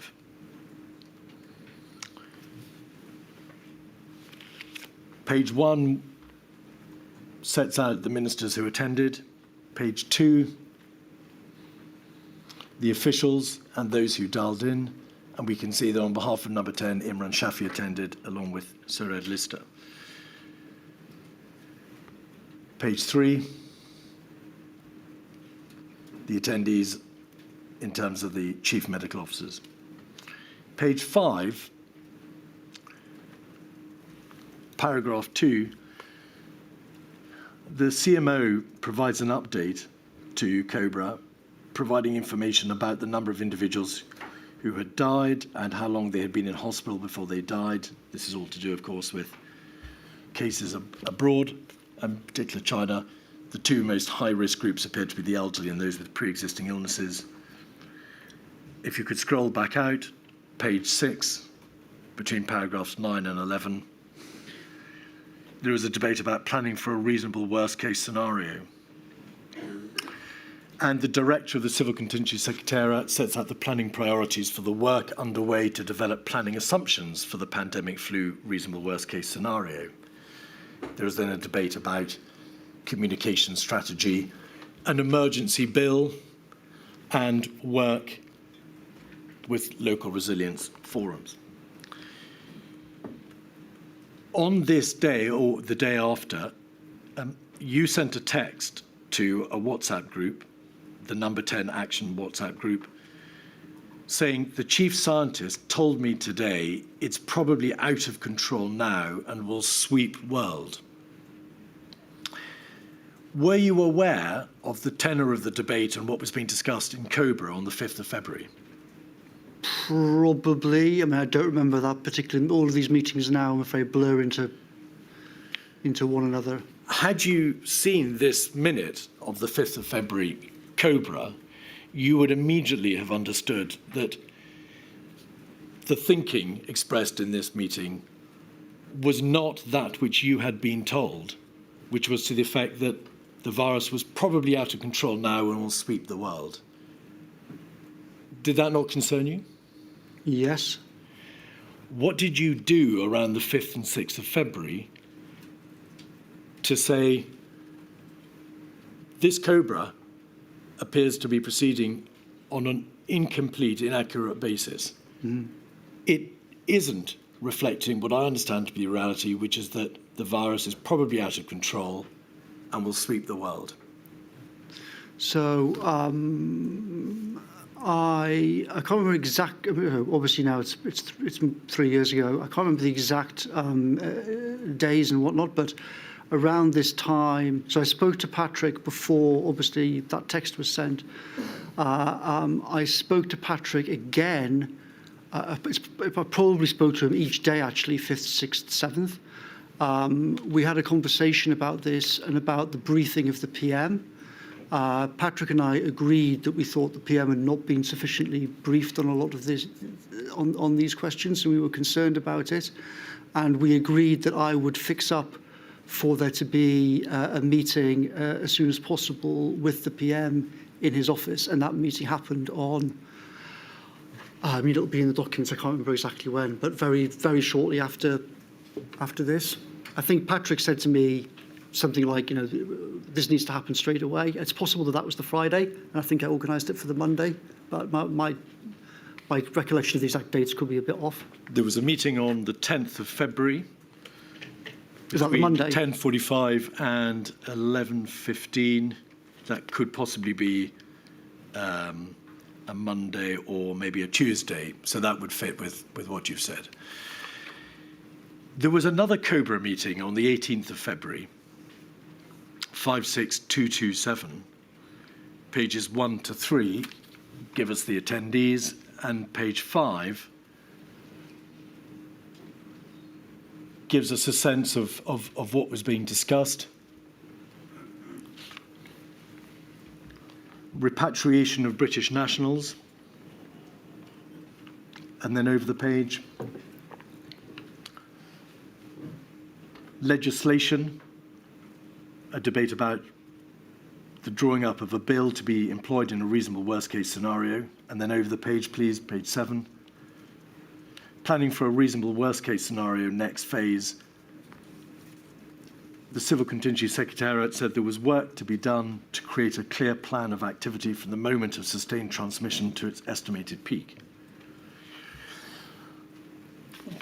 Was there an understanding in number 10 that a debate about repatriation and the drawing up of appropriate legislation and the drawing up of plans to deal with a reasonable worst-case scenario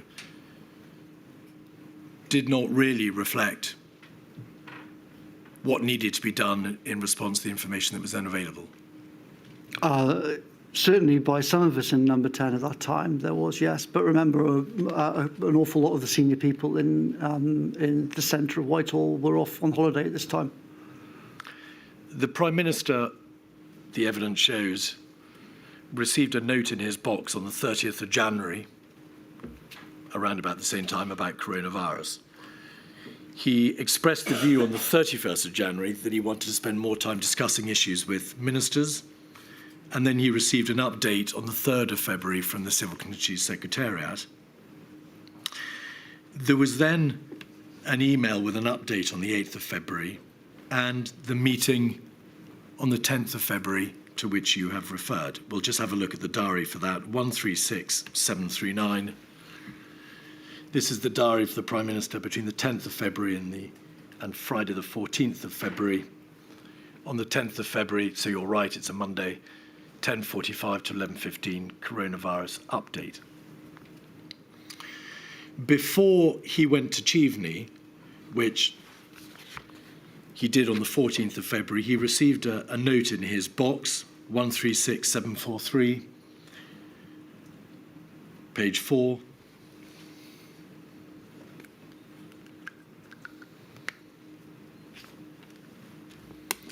Coronavirus international response. Containment of the virus in China is a key part of preventing the spread of the outbreak to the United Kingdom.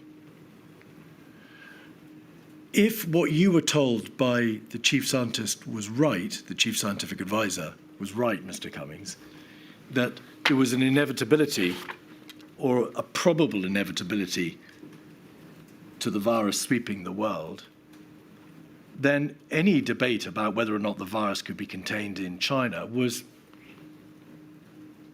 out of date.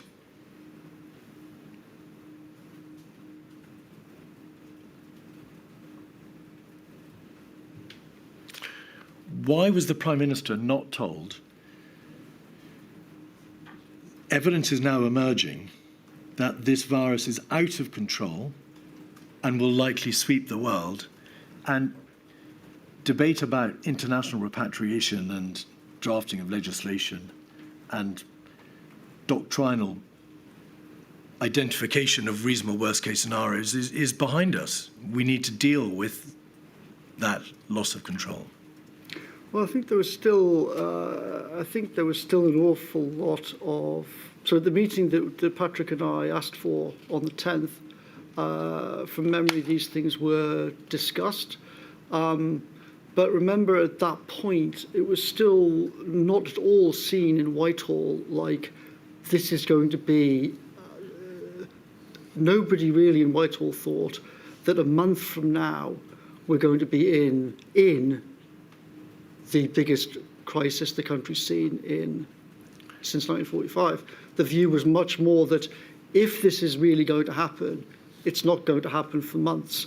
And you can see repeated references in documents to number 10 and the Prime Minister that refer to, well, if there is sustained community transmission in Britain, then the crisis will come sort of 2 or 3 months after, which is repeated in various documents.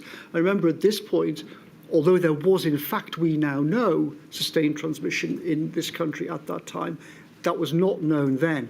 So the whole system was, at this point, and not just now, but 3 weeks after this point, still thinking of this as something that was going to land on people in May, June, not something that was going to overwhelm everybody in mid-March. You had sent a text to the number 10 Action WhatsApp group on the 6th of February saying, the chief scientist told me today it's probably out of control now and will sweep the world. Mm-hmm. You plainly told the other communicants to that WhatsApp group of what you had been told by the chief scientist. Yeah.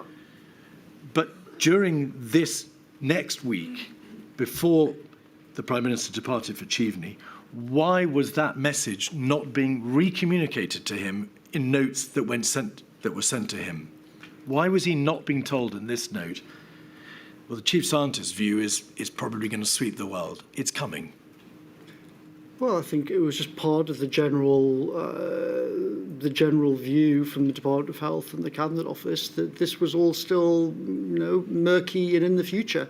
They weren't banging alarm bells at this point. Far from it. They were going skiing. Why weren't you, though, Mr. Cummings? You are the one who had spoken to the chief scientist or received a text from him. Well, as you can see, I spoke to the chief scientist on multiple occasions, and I organised a meeting for him and Whitty to come in and talk to the PM and as they requested. In the notes that went to the Prime Minister around the same time, why did you, as his advisor, perhaps chief advisor, not tell him, my information is containment has failed, the virus is coming? Well, I did tell him that. It's not here. Well, the fact that things are not written down doesn't mean that they weren't communicated. Obviously, I was talking to the Prime Minister about all sorts of things all the time, and things that as I said, I was having repeated conversations with Patrick, many of which are not actually recorded in diaries from early January onwards. So lots of things like this I passed on. But overall, as you can see, the system was not in emergency mode at this time. Do you accept that there is no formal communication to the Prime Minister from anybody at this stage saying the information from the chief scientist is to the effect that containment has likely failed? I mean, you have the documents, not me, so I'm sure if you say so, I'm sure that's right. And then the Prime Minister went to Cheveney. If you're moving Yes. on, Mr. Keith, I think probably time for Lady a of break. course. Sorry to interrupt. 3:15, please. All right.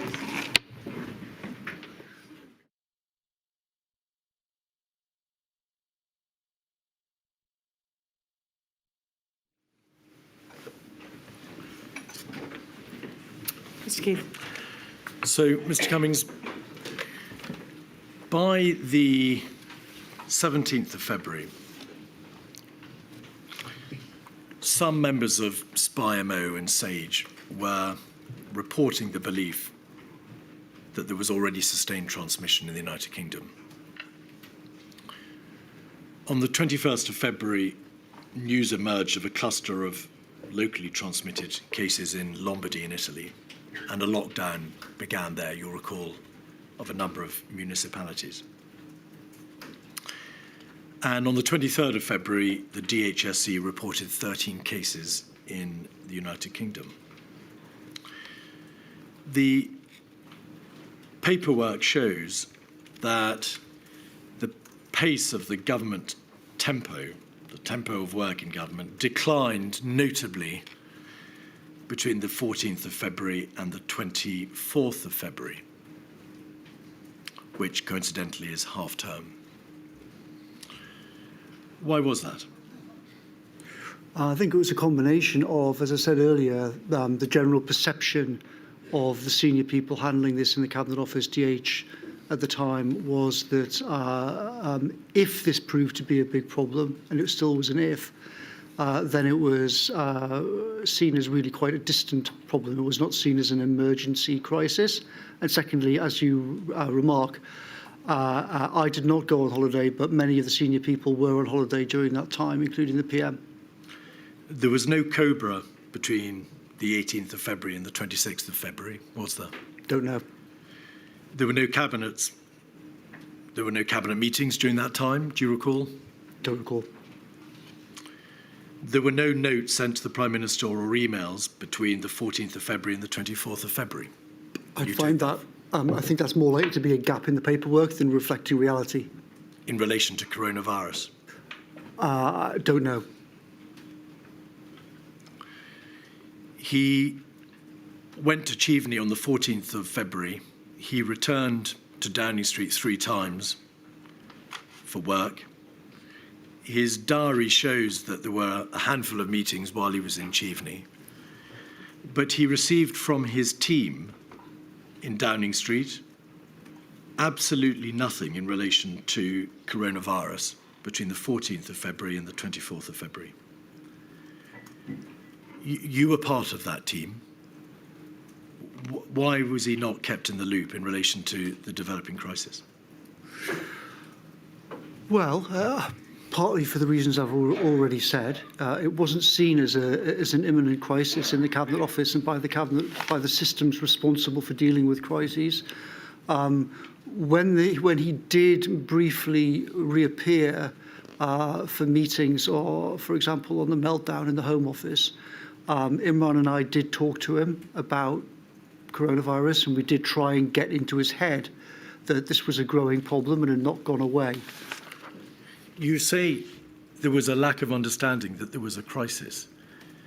You had received text messages or information yourself that the virus was probably out of control. Cobra had been reporting that there was now clear evidence of sustained transmission outside China. You knew, and Number 10 knew, that the virus had exploded in Italy. And you knew there were cases already in the United Kingdom. How can it possibly have been thought that there was no crisis? Well, as I said, round about when the Prime Minister went away on holiday after the reshuffle, around about sort of 13th, 14th, 13th, 14th of February looked very, very different to 28th of February. So things evolved a lot over that period of time. You are, of course, I mean, your fundamental point is obviously correct, that there was indeed a massive crisis. It was indeed pretty insane that so many of the senior people were away on holiday at that time. But it's also important to realise that it's not like the Civil Contingencies Secretariat or the National Security Council or any of the organisations in charge of this were beating the drum and saying, we've got to get the PM back, this is a massive crisis. In fact, quite the opposite.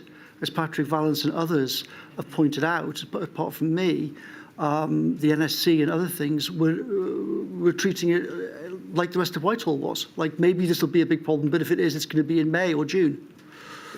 If it was insane, as you've described it, for them to be away, to be on holiday, or whatever everybody was doing, and for there to be a complete absence of administrative push in relation to coronavirus during that 10-day period, why weren't you banging on the metaphorical door of Cheveney saying, you've got to come back? We have a crisis. This virus is about to overrun us. Well, I was talking to all sorts of people in that period. I was not on holiday, and I was pushing and talking to Patrick and other people. But I did not regard, and neither did other people, we did not think that asking the PM to come back and talk to Cobra or Whitehall in general at that point would have been productive. In fact, I thought it would have been counterproductive, because I thought he would have said to everybody what he thought at the time, which was, this is another swine flu, it's all another rubbish media hoax, nothing will happen, blah, blah, blah, blah. The real danger is the economy getting talked into a slump. I thought that if he came back from Chevening and said that to Cobra or to any other part of government, it would be counterproductive rather than helpful. So are you saying you did actively consider the possibility of asking him to come back and talk to Cobra or Whitehall? Yes, it was discussed while he was away. With who? I discussed it with Imran and I discussed it with Martin and others in Number 10. Is there any record or any note whatsoever of that debate, Mr. Cummings? Don't know. Are you surprised to hear that there is no note, as far as we can tell, of asking the Prime Minister to come back and take charge of the crisis? No, not surprising, because there were conversations. It wasn't, there was people all in the same, sitting next to each other at work. Well, you're not averse to sending WhatsApps and texts 24 hours a day, Mr. Cummings. No, I'm not. But as I say, I was sitting right next to Martin and Imran. I didn't have to. This was conversations that we had around the office at that time. INQ 236371, WhatsApp messages, Number 10 action, page 47, on the 27th of February, after his return from Cheveney.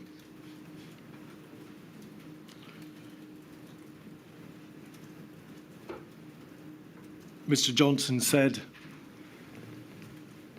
in response to a suggestion from Lee Kane, I think a Monday coronavirus Cobra meeting with the Prime Minister as chair, very important to show grip, suggested to Martin Reynolds earlier, so think he's handling. Dominic Cummings, yeah, we should pencil in an interview early next week on this too. We've got to sort stuff out over the next few days, but Monday must be a new level.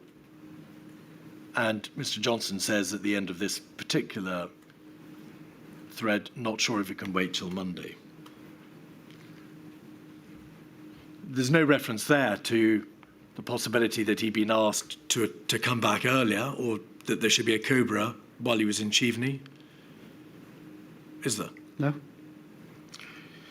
And he asked, or he said, I'm not convinced we're showing grip on corona. We need to have a Cobra. Not sure it can wait until Monday. There had been 4 Cobras already, had there not? I don't know how many there've been. Well, you know that there were 4 or 5 Cobras up to that point. Yeah, something like that. But he had hitherto not shown any inclination to take a grip by chairing a Cobra himself. Correct. On page Nor was, 48... to be fair to him, nor was the system generally pushing him to. Well, your evidence is that you might not have wanted him to chair a Cobra in any event because you were fearful for what he might say. Correct, but I would say that's unofficial conversations. My point was the official system wasn't pushing him to try and do a Cobra, as far as I recall. But we also weren't trying to push the official system to do it because we were fearful that it would actually be counterproductive. So you were in part responsible for him not having chaired Cobra hitherto. That's a funny interpretation to put on it, but... Well, you didn't want him to. You were fearful of what he might do if he was allowed to chair Cobra. As I said, the system wasn't pushing him to, and I didn't think it was wise to try and force the system to change its mind. I thought it would be counterproductive. On page 48, one further page on, please.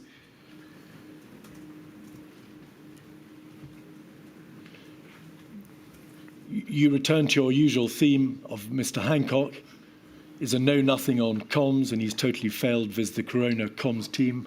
I'm having to convene meetings to sort shit out this afternoon. Mr. Johnson asked for a conference call at 5. Could you scroll back out, please? At the bottom of the page, Lee Kane, can we have a PM update call today? Mr. Johnson, frankly, there is no limit to the stuff I'm willing to do to show we are gripping this. By this time, Mr. Cummings, it was becoming apparent that there was a complete absence of planning or of significant plans. There had been, well, it was evident that there was no means of controlling the spread of the virus once it had reached the United Kingdom. It was plain that there was sustained community transmission from the number of cases the DHC were reporting by the end of February. Why was the Prime Minister left in a position in which only now he was saying there's nothing I won't do to try to get a grip on this crisis? Well, I think I've already explained a few, the fundamentals of this. The system didn't regard it as a crisis while he was on holiday. The system didn't push him to come back from his holiday. However, in the last week of February, everything started to move dramatically differently. As you referred to, everything kind of kicked off in northern Italy. And crucial in terms of the PM, the media suddenly were all over this, and it was suddenly dominating. And that meant that Whitehall in general then shifted. We in number 10 were starting to realise that all sorts of things were problematic. For example, PHE, the agency nominally in charge of dealing with this, had come to number 10 and to me asking for help with the communications plan for coronavirus. That's what that reference was to regarding Hancock and Co.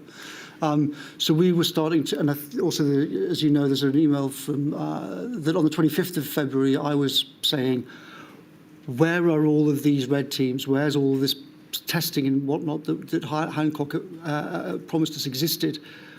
Where are these documents? And we, number 10, was starting to get a feel for the absence of things and a feel for the fact that the first wave of all the communications plans was a nightmare, etc.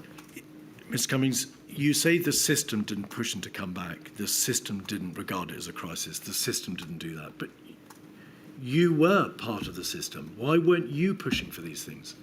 Pushing for what? For him to come back and take a grip on the crisis. I've already explained that I regarded him coming back at a time when the system was not pushing him to say this is a crisis. If he'd come back on the 15th of February, he'd have said what he'd already been saying in the previous 10 days, which is, this is all balls, it's all swine flu, the real danger is the economy, blah, blah, blah, blah. So that would have been, to me, highly counterproductive, given that me and Patrick and others were very worried about it. Of course, these things are a very fine balancing act, And you can see the problems we had on this with the handshaking, which happened, roughly at this time, where I tried to push him on handshaking and then it completely boomeranged. So we had to be very careful in how we handled this nightmare problem. You say that there was a step change, or rather the system changed direction in the first week in March. But the government published on the 2nd of March a coronavirus action plan, Contain, Delay, Mitigate, which was described by Mr. Warner in an email to you and others that it wasn't a plan, it was a communication framework. Yeah. You understood perfectly well that it wasn't much of a plan, it was a comms plan, if it was anything. Did you alert people to the fact that a plan for contain, delay, mitigate was likely to be of little use, given that containment had already failed? There were certainly, at this time, growing conversations, this time, i.e. when this plan was published. As you refer to, Ben Warner was immediately astonished when he saw this document. Other people in Number 10, similarly Imran and others. And this contributed to our growing sense that, hang on a second, we've been told that we're the best prepared in the world. We've been told that all of these things exist. This document is obviously pretty much a joke. Like, what the hell is going on? So yes, at that time, there was an exponential curve of the virus, but there was also an exponential curve of alarm in the PM's office and elsewhere in the system. Where are the emails from you saying, as the chief advisor of the Prime Minister, our sole and primary coronavirus action plan, Contain, Delay, Mitigate, is a joke? I don't know if there are such emails. During the course of that week, more and more evidence came to light, both of the spread of the virus in Italy, which had increased fivefold. More measures were proposed to combat the spread of COVID in the Lombardy and other northern provinces. And as you've described in your statement, Mark Warner and you debate on the 7th of March your incipient concerns about Plan A. On the 10th of March, so a matter of days after your concern had started to emerge about the whole strategic direction that the government had embarked upon, the Civil Contingency Secretariat prepared a note, 49583, in which the director of the CCS stated in paragraph 1, COVID-19 looks increasingly likely to become a global pandemic, although this is not yet fully certain. The note sets out the views of the CCS as to the need to have fast-track legislation to effectively manage the outbreak. It deals with excess death management and the need for plans to be drawn up. Did you or anybody else push back against this document and say, it is absurd to believe that a COVID-19 global pandemic is not yet fully certain, given the concerns that you were beginning to have? Yes, throughout this 9th of March is the Monday. Throughout this week, having, as you say, having spoken to Mark and others over the weekend and over the previous week, as you can see from multiple messages from this day onwards, I was very concerned, and this document also was one of many documents that appeared at that time that seemed to some of us in Number 10 to make clear that the system was miles off the pace. Because they no longer, they simply didn't reflect the change in thinking or the emerging understanding as to how far the virus had spread and the absence of means to control it. Also, I think a really crucial and underrated aspect is the speed. One of the things that's very striking looking back, preparing for this, is how even when you go forward a week to the 16th, and indeed even if you go forward another week to the 23rd, the week of the lockdown, there are still documents repeatedly coming through from CCS and COBRA and the Cabinet Office showing the crisis peaking in end of May, beginning of June. And I think this is really critical to understand. The fact that that was still on graphs in the week of the 26th is genuinely astonishing in retrospect, because of course it's completely false. What a critical thing at this point on the 9th was that partly because Mark Warner, at this point, he had his data team embedded with the NHS, and they were getting better and better data out of the NHS. This is the period when we in number 10, to some extent, started to short circuit the Cabinet Office system and CCS, because we were getting information directly from the NHS. And we started to realise, hang on, there is a fundamental mismatch between the shape of the curve that's coming out of these graphs coming from COBRA and the Cabinet Office, peaking at the end of May, June, and the information that we're getting from the NHS, which is showing that the crisis is almost upon us. So this was increasingly alarming all the way through this. On the 9th, I think it was, I asked Imran, again, this was not supposed to be a job for SPADS, and it was not supposed to be a job for number 10. And I said to Imran, please get in touch with Simon Stevens' office and get data directly from Stevens' office to here, so that we can see what they're talking about. You can also see chatter between Warner and Patrick on this exact subject. Pause there. That's a very long answer. I'm going to ask you about Ben Warner.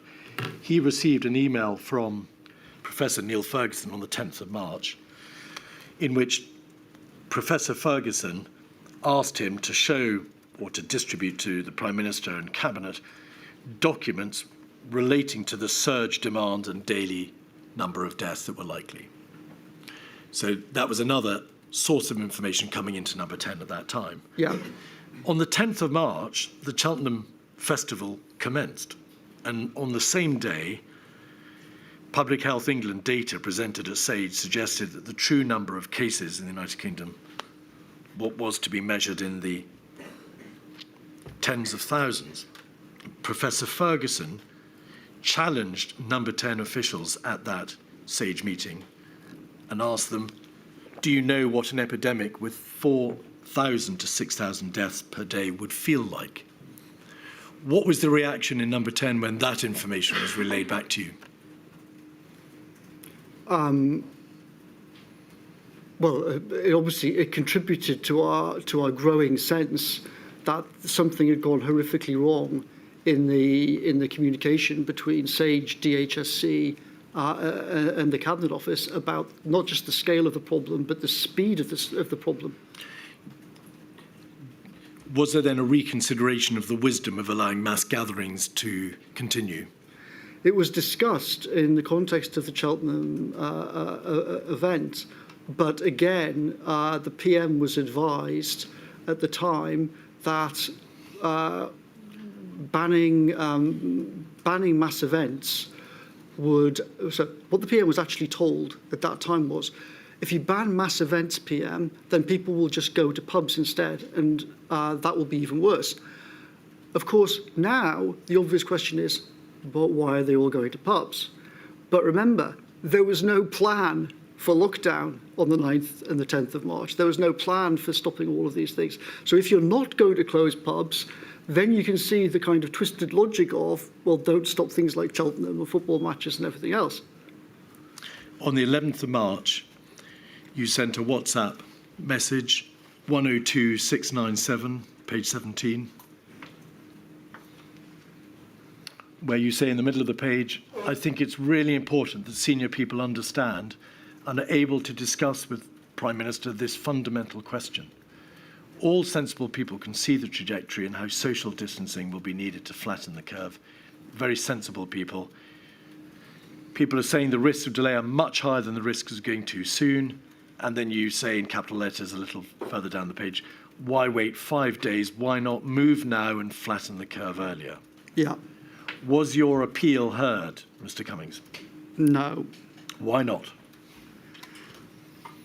It's a very complex question to which I don't have a clear answer. I think well, obviously, at this point, SAGE people are still going on TV saying, well, the plan is herd immunity and it makes sense. So the fundamental Plan A strategy was in place on the 11th.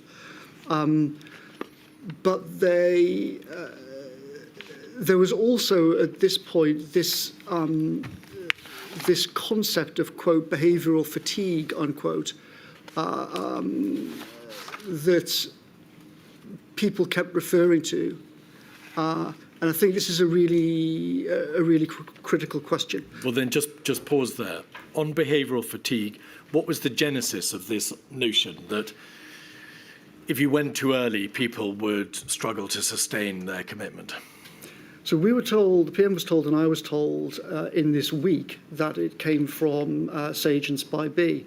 However, obviously, since then, Sage and Spy B people have all rushed to try and claim that it was not me. So I don't think it's actually been, I don't know what the answer to this is. What I do know is that Patrick and Chris talked about this concept in this week, and this was another red flag for some of us in number 10, because of course some of us have worked on political campaigns, and we knew that an awful lot of stuff coming from so-called, quote, behavioural scientists, unquote, turned out to be dodgy science and dodgy papers and dodgy concepts.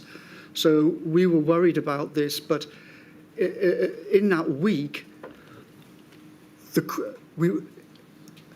a critical meme that kept being repeated was, this has to be done at the right time, this has to be done at the right time. When you say the PM was told and I was told, so that we are clear, Mr. Cummings, who told you that there was a problem with maintaining commitment? This was referred to by Patrick and by Chris in their briefings in the PM's office, though they said that this had come from Sage. And of course they referred to it publicly in various documents. This was all intimately bound up, of course, with the understanding of herd immunity, the one-way strategy. You've got to allow parts of the population to become infected. That will reduce the risk of an uncoiled second wave and so on and so forth. And at the same time, This idea took hold that you couldn't go too soon because whatever measures were put in place were unsustainable. So, A, that they might be unsustainable, but B, remember the fundamental distinction that if you're going for a single peak strategy, then they didn't want to go too soon because that would actually suppress things and then the thing would just pop back up straight away. Indeed. And that's why when you asked, was my question properly answered? In the all caps here, why not move now and flatten curve earlier? That logic is the logic of Gowers and Hassabis and the Warners. That logic is the logic of if you are actually not going to do a single peak, if you are actually going to try and control it and suppress it now, then the simple logic of exponential curves means that, of course, the sooner you do it, the better. But that was not what the planning assumption was on the 11th. Were you readily persuaded that the herd immunity approach, or rather the one-wave strategy, was the wrong way to go? It's obviously very hard to reconstruct psychology exactly, but I would say that by this time of so certainly in the week of the 9th, 10th, 11th, I had growing doubts on an hourly basis. By the 11th, I was pretty much so by the 11th, my view was, I've got an appalling feeling that I'm in one of those like historic catastrophes like July 1914. I'm not completely sure of it, but I've got some very smart people coming to me saying, this is fundamentally the strategy is wrong, misconceived, but also at a practical level at this point, remember, I was sitting in an office and suddenly overhearing people having phone calls about whether local authorities could book out ice rinks and get trucks to carry massive numbers of bodies and store them in ice rinks. These conversations suddenly exploded in the week of the 9th in number 10. So we had on the one hand a kind of a fundamental argument, is the strategy misconceived or not? But we also had this sort of growing cascade of nightmare conversations going on around us when we realised that the system was just completely out of control in terms of coping with its original plan A. Could we have 173144, please, on the screen, page 1? Mr. Hancock, in a WhatsApp message with Damon Poole, dated the 23rd of May, says, herd immunity was never the government strategy, but it was what Dom was pushing until he was finally persuaded to drop it in early March. Is that a fair assessment? Well, it's obviously laughable.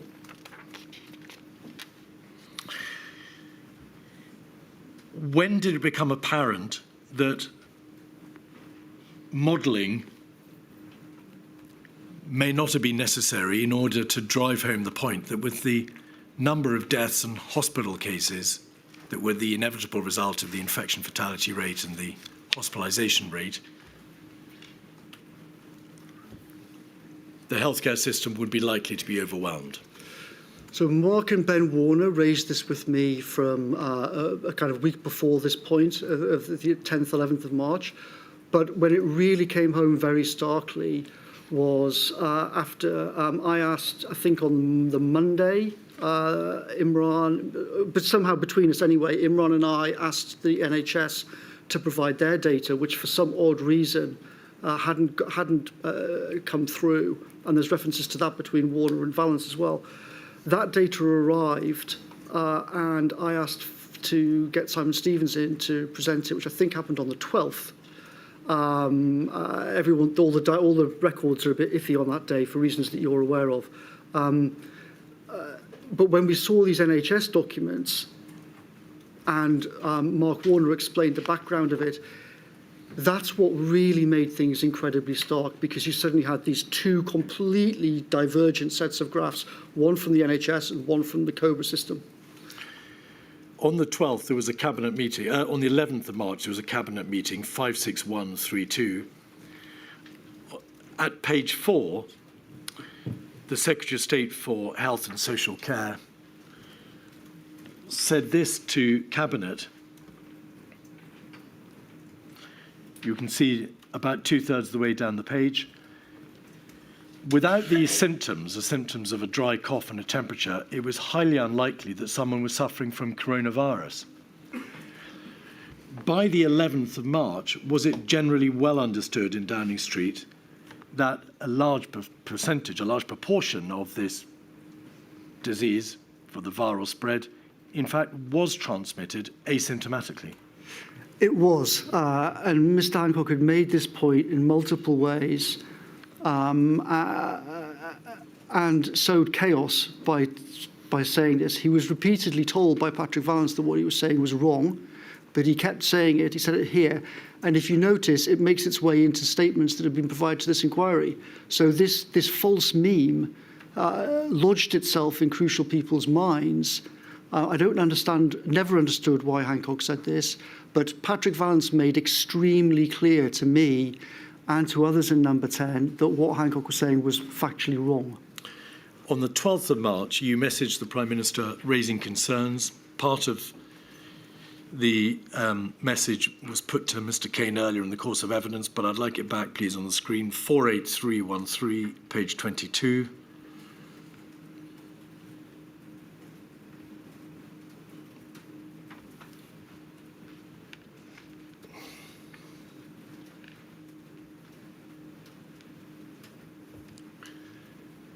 You see there the 12th of March date. This is the reference to the need to chair daily meetings in the Cabinet room. If you then go over the page, please, to page 23. The overwhelming danger here is being late and the NHS implodes like zombie apocalypse film, not being a week early. What did you mean by that? So, you mean the last message? Yes. Well, at this point, we'd got the data that I'd asked for from the NHS, and we'd seen these graphs. And it was clear, it made starker not only the scale of the problem, but also two things. A, that the whole crisis was coming much, much, much faster than we had been told, and that the Cabinet Office understood, and that was on all of these official graphs. And secondly, to me, almost worse than this was, like, what on earth is going on? Like, how can we be in a situation where the NHS has these graphs showing that we are days away from having to make a decision on what to do to stop this nightmare, but the official system in the Cabinet Office for dealing with this crisis doesn't seem to understand this. So it wasn't just the kind of first order level of how bad it was also the second order level of what on earth is going on in the system that this could be possible. On page 69 of 48313, there is a WhatsApp message from you saying, said while babbling about chickenpox, God fucking help us. What was being said about chickenpox, Mr. Cummings?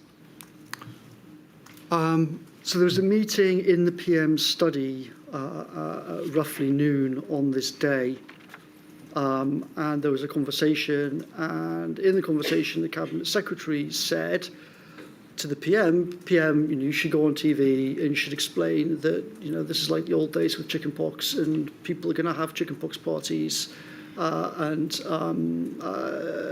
the sooner a lot of people get this and get it over with, the better, sort of thing. And this has been mentioned before, this analogy, and I said, Mark, you should stop using this analogy of chickenpox parties, and the Cabinet Secretary said, why?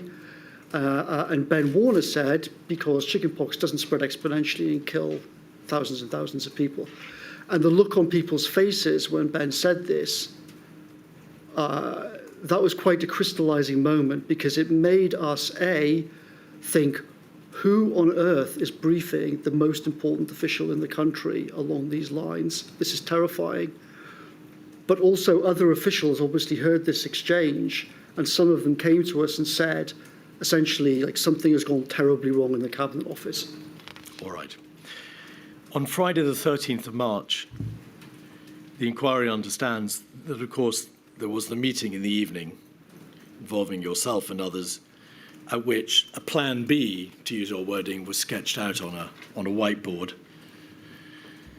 It's at 48313, page 3.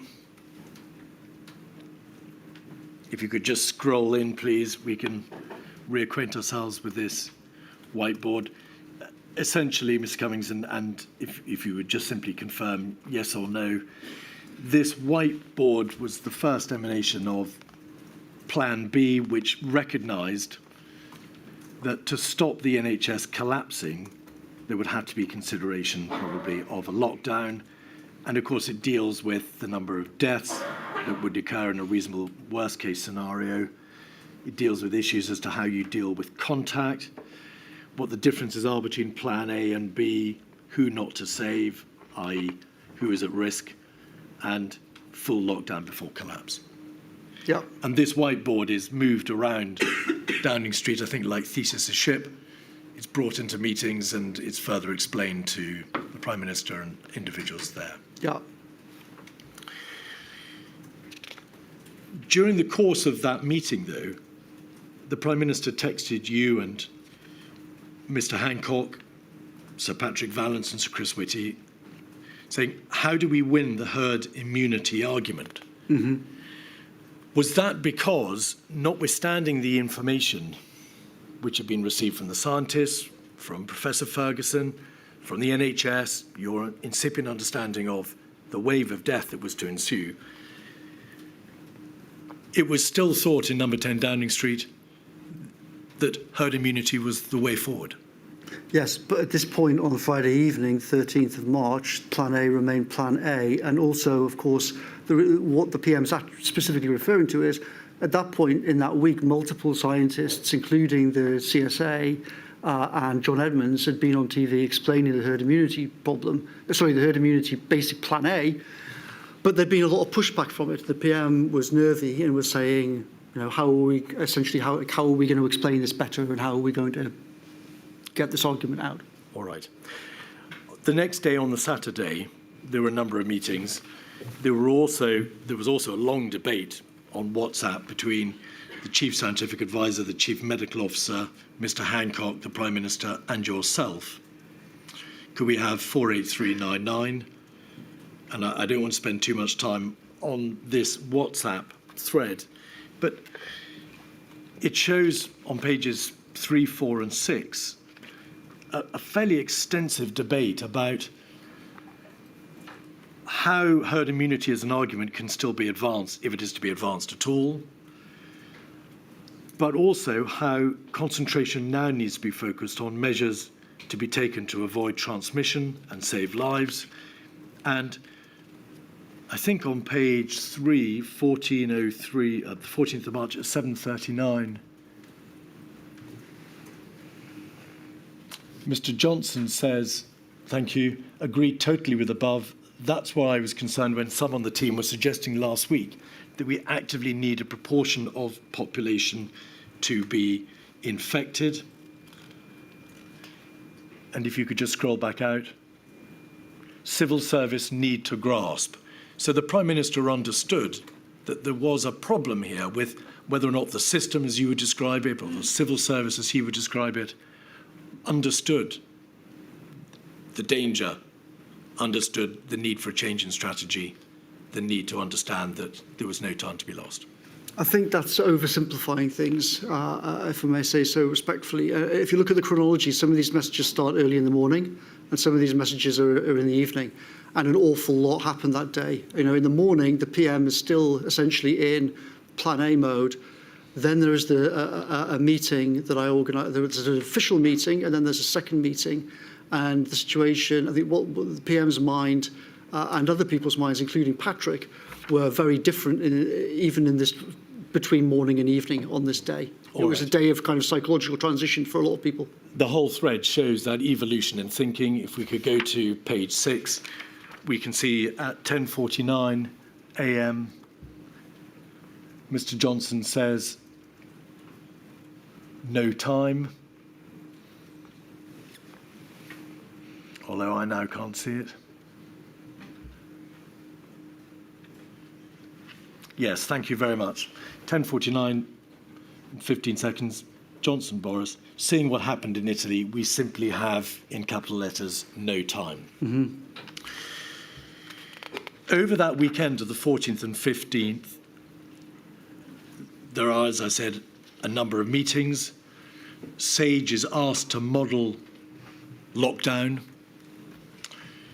You're in touch with Timothy Gowers to ask him for his help, and he says you've got to move urgently to extreme containment measures, correct? Yep.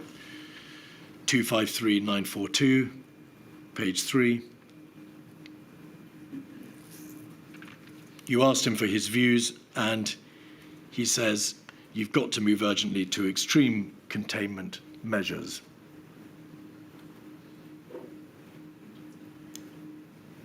There we are, about a third of the way down the page. I now think that we should move urgently to extreme containment measures.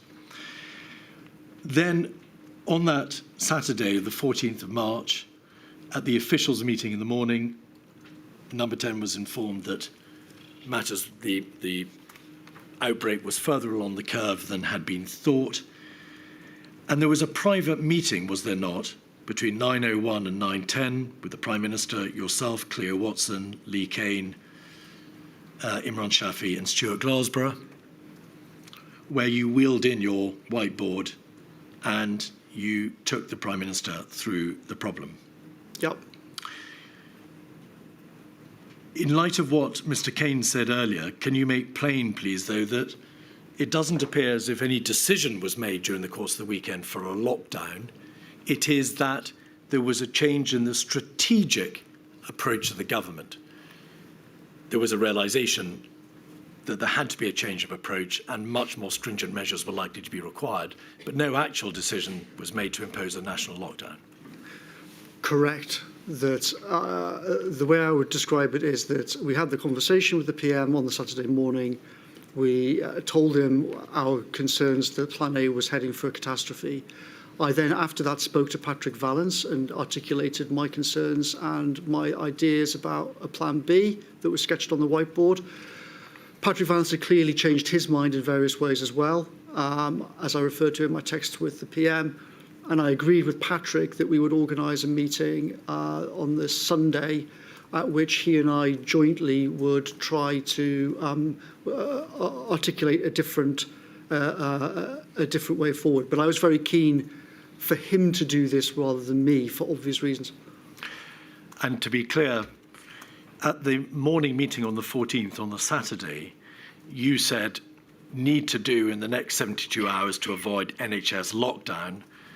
And there was a debate, including Michael Gove MP, in which he said, go now. We know that from the notes of that meeting kept by Mr. Shafi. Yes, I remember him saying it. I remember Gove saying that, sorry. On the Sunday, and in fact throughout the weekend and then onwards on the Monday, there was a considerable debate also in a WhatsApp group titled CSA, CMO, MAT, PM, DOM, concerning the need to accelerate the social distancing plans. In essence, do you agree? Yes. And there was a debate, including Mr. Hancock, about the need to ramp up testing, not stop testing, and need to continue contact tracing and introduce self-contact tracing. And I think he assured you at 7:30 on the 14th of March that both of those were in hand. Do you recall? Vaguely, yes. On the Sunday, there were further meetings, and the Prime Minister held a meeting with his closest advisers in which you'd summarised the discussion from the day before and about the need to move to Plan B. Was a decision about the government's approach able to be taken at that meeting, or did the Prime Minister want to confer further with the Chief Medical Officer and the governmental Chief Scientific Advisor? So I'm not exactly sure which meeting you referred to. You said Sunday. On the Sunday. Yeah, on the Sunday they were. So on the Sunday, I met with Patrick and Chris, certainly with Patrick, possibly with Chris, before the meeting with the PM. Then at the 5 o'clock, I think it was, that meeting was with Patrick and with the PM. At that meeting, did anybody express anger or irritation or annoyance at the view then being expressed by Sir Patrick Vallance as to the need to change course?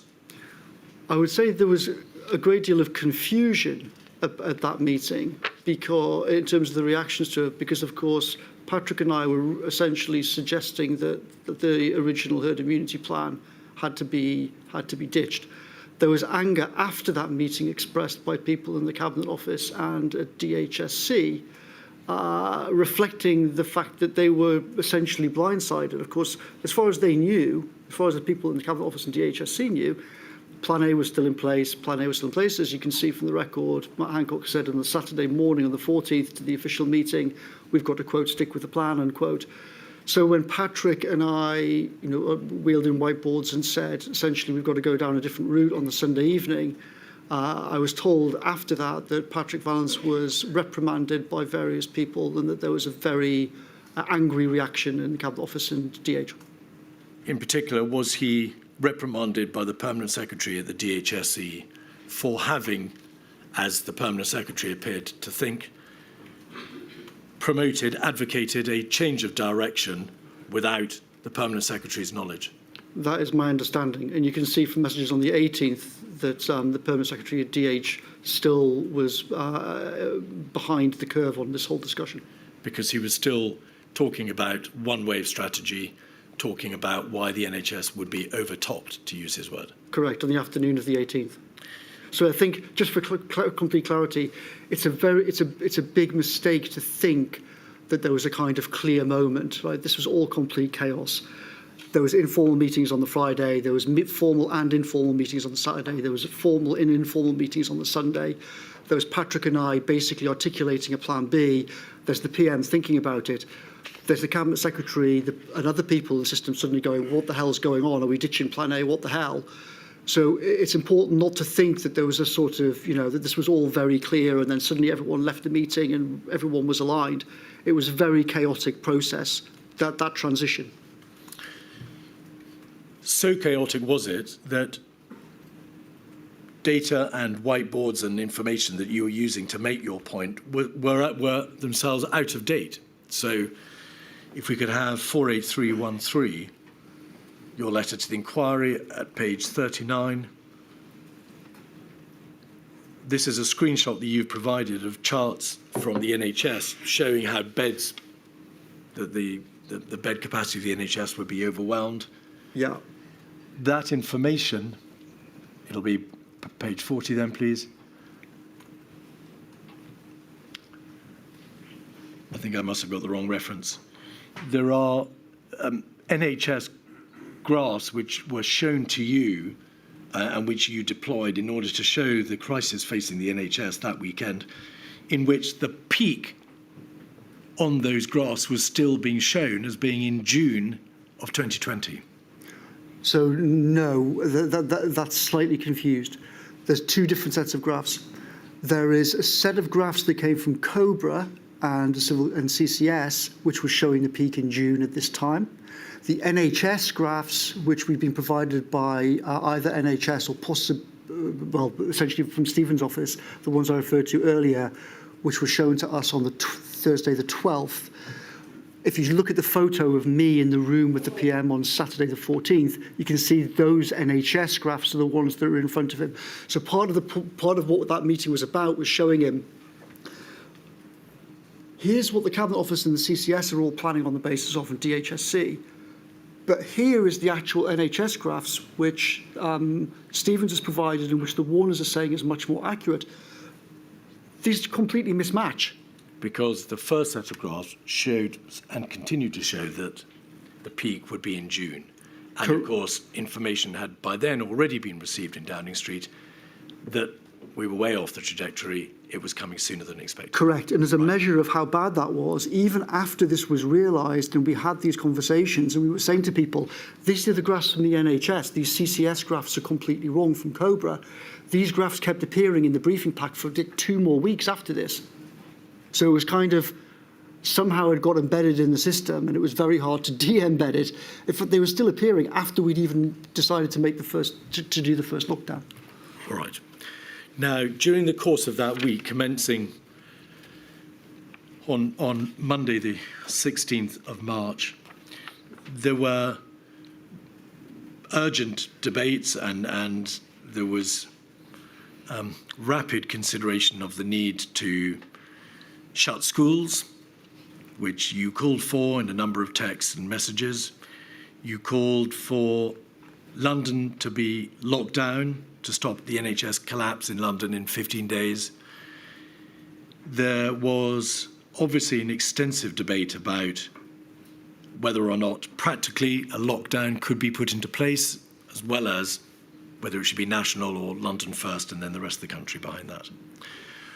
What was the Prime Minister's general position in relation to whether or not this was a course that would have to be contemplated and pursued? He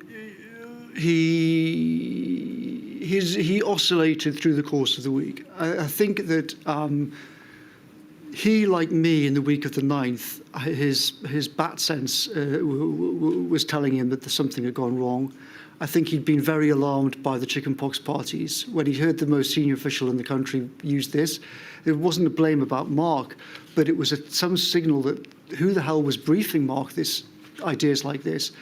So he was concerned. When we talked him through on Saturday and said we've got to ditch plan A and shift to plan B and try and build our way out of it, he was certainly open, but like me and like the Warners and others, he was somewhat dumbstruck that we were in this situation. And of course, there was no plan for lockdown. So he was also perfectly reasonably saying, how the hell do we lock down when there isn't a plan for lockdown? And I've been told for the last 8 weeks that A, lockdown is impossible, B, lockdown is mad because it just means an even worse second wave. Now suddenly you and others are saying we're going to have to lock down. What the hell's going on?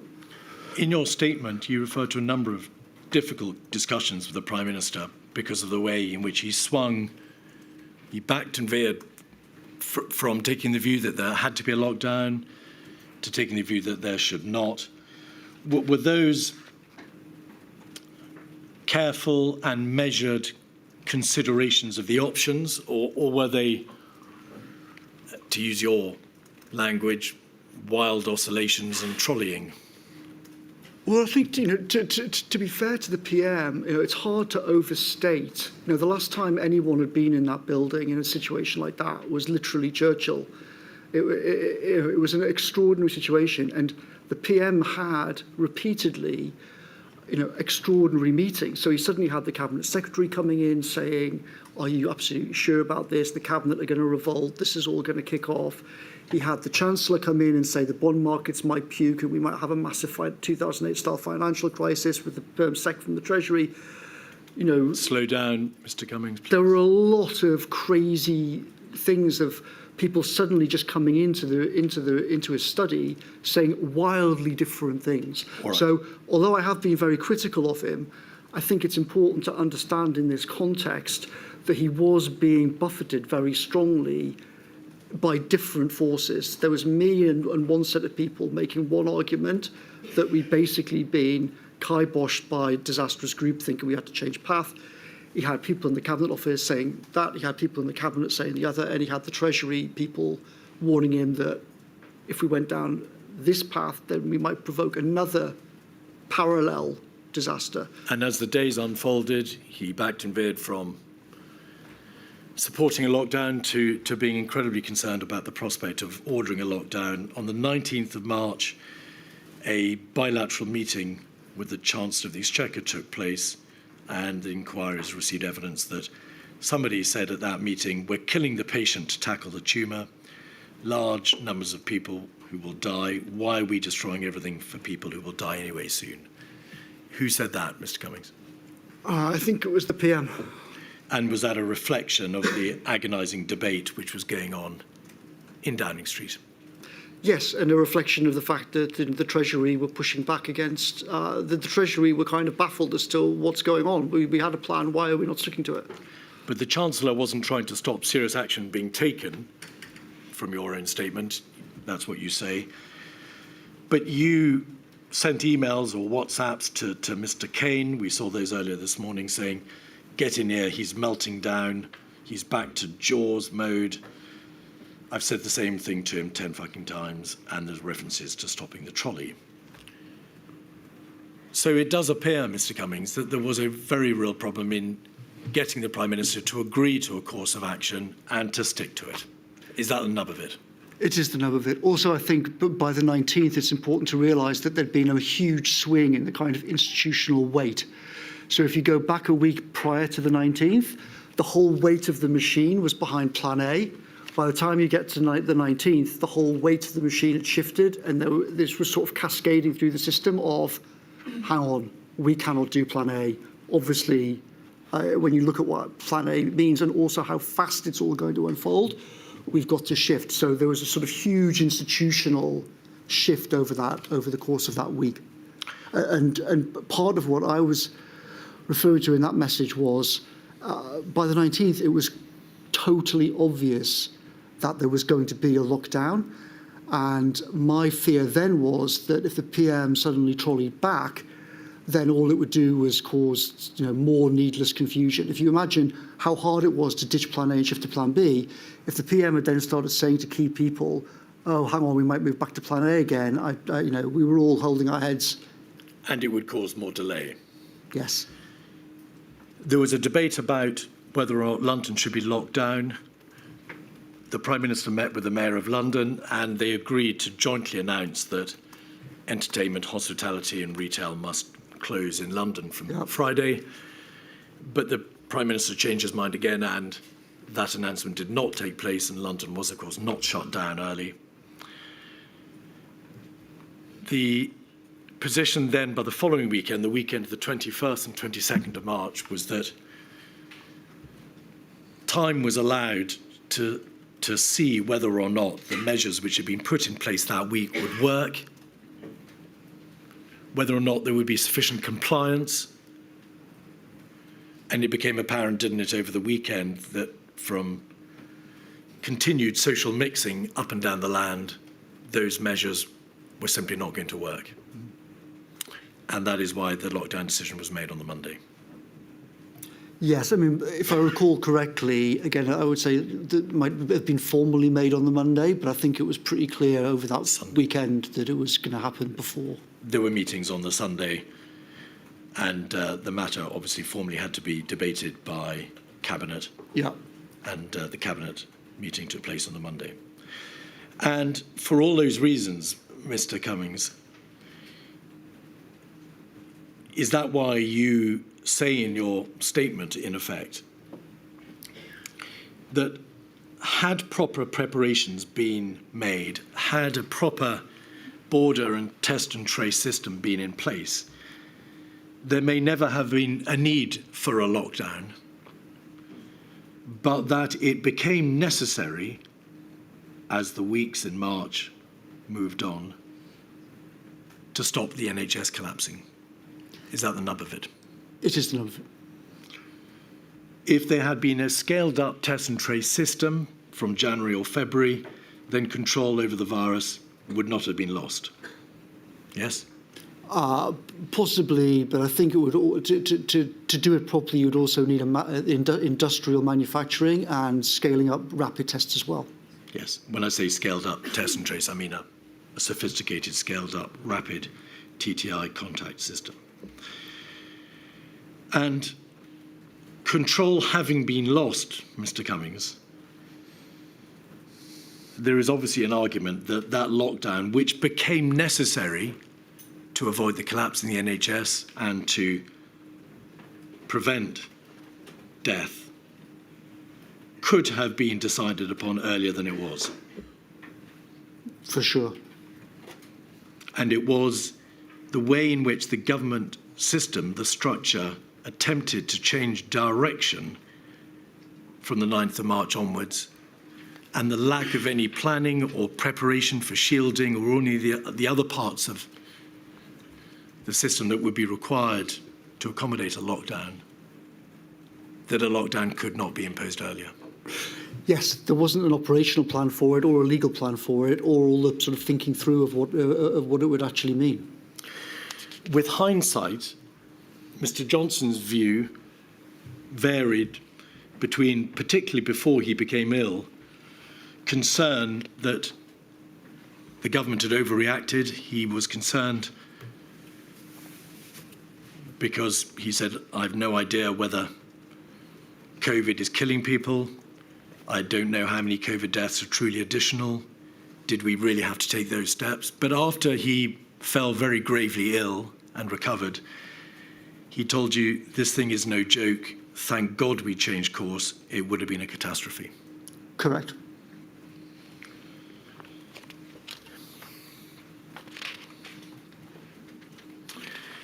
Over the course of the months after the lockdown, the government backed and veered, in no small part due to the Prime Minister himself, as to the extent to which the system should be allowed to open up and the extent to which it should be kept controlled. And that debate raged, did it not, throughout the summer months? Yep. And is that the time at which you and other members of Number 10 engage with Mr. Hancock, particularly on the issue of the way in which the testing system was then becoming designed and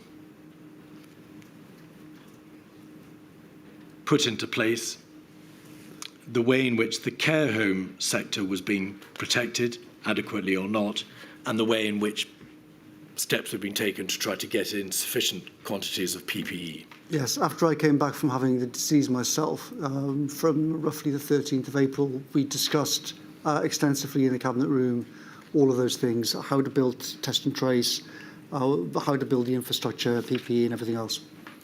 Also how to create a vaccine task force. I mean, many dozens of such things. The detail of test and trace and of the care home sector and of PPE are for later exploration in later modules.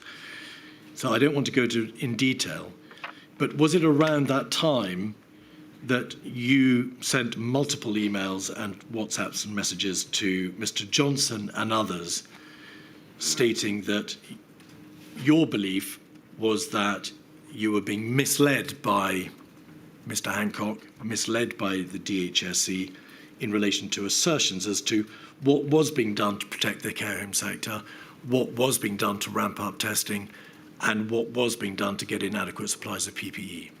Yes, multiple officials, including Mr. Shinner and an excellent private secretary, Alexandra Burns, raised issues with me that they thought that what was being said in the morning meetings about those issues was not accurate. And I tried to convey this to the PM, to be fair to him, also, as Mark said, well, the Cabinet Secretary did. Could we have 48313, page 16? This is an extract from your letter to the inquiry dated the 7th of May. You say that Mr. Hancock is unfit for this job, the incompetence, the constant lies, the obsession with media bullshit over doing his job. Still no fucking serious testing in care homes. His uselessness is still killing God knows how many. This morning are you addressing this to Mr. Johnson? Yes. Must ask him when we will get to 500,000. Is that tests per Correct. day? And where is your plan for testing all care home workers weekly? Yes. If you could go, please, scroll out and go to the bottom of that page, and then scroll in on the last entry. You need to think through timing of binning Hancock. There's no way the guy can stay. He's lied his way through this and killed people, and dozens of people have seen it. Was it around this time, in fact on the 15th of May, that Mr. Hancock said, we've tried to throw a protective ring around our care homes? I believe so. You have the date. I'm sure you're right.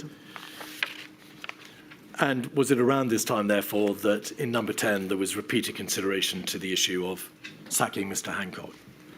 Yes, and I also had complaints from officials to me, entirely rightly. The Cabinet Secretary said to me himself, the British system does not work if ministers lie at the Cabinet table, and you have to convey this to the PM. I think the Cabinet Secretary was completely right. There's only so much that he could do. This was fundamentally a political matter, and I did what I could. Lord Sedwell said in a WhatsApp on the 18th of April, Hancock is quite slippery in all this. That was in the context of PPE. And on the 20th of April, Mark Sedwell referred to, I'm fast losing confidence in Hancock's candour as well as grip. We'll have that on the screen, please. 48313, page 26.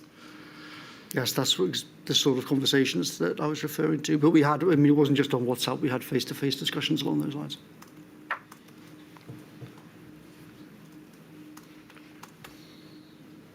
If you could scroll in, please. It's quite hard to read, but you can see in the top third of the page, that exchange really worries me and reinforces the need to get a grip on DHSE, who should have been kicking my door down over this for weeks to get it resolved. Yeah. I'm fast losing confidence in his candour. But Mr. Hancock was not sacked.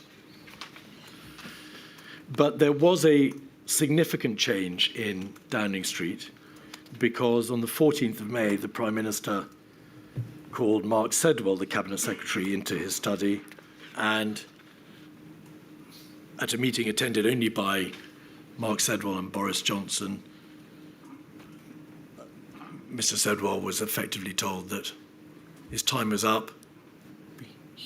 He ended up staying till September, but that his role as Cabinet Secretary was effectively over. Yes, this was one of the most disastrous moments of the entire 2020 because it set off a kind of bomb across the whole system. I begged the PM not to do it. I knew what would happen, the same as every single HR conversation you ever had with anybody. It was a total disaster. And it was also, I mean, from a personal level, it was very unfair on Mark. But from a government level, it kind of kicked off week after week after week of debilitating argument across the system instead of actually rebuilding the system, which is what needed to happen. But you had, of course, put poison into your master's ear because you had described Mr. Sedwell as, well, you'd insulted him, you'd told the Prime Minister he was off the pace, he was not up to the job. In a WhatsApp on the 14th of March, you said to Mr. Johnson, that fucker, Mr. Sedwell, should be in the office. You played your part in the loss of confidence, did you not? Yes, I did. But so I think you have to separate out two fundamental questions.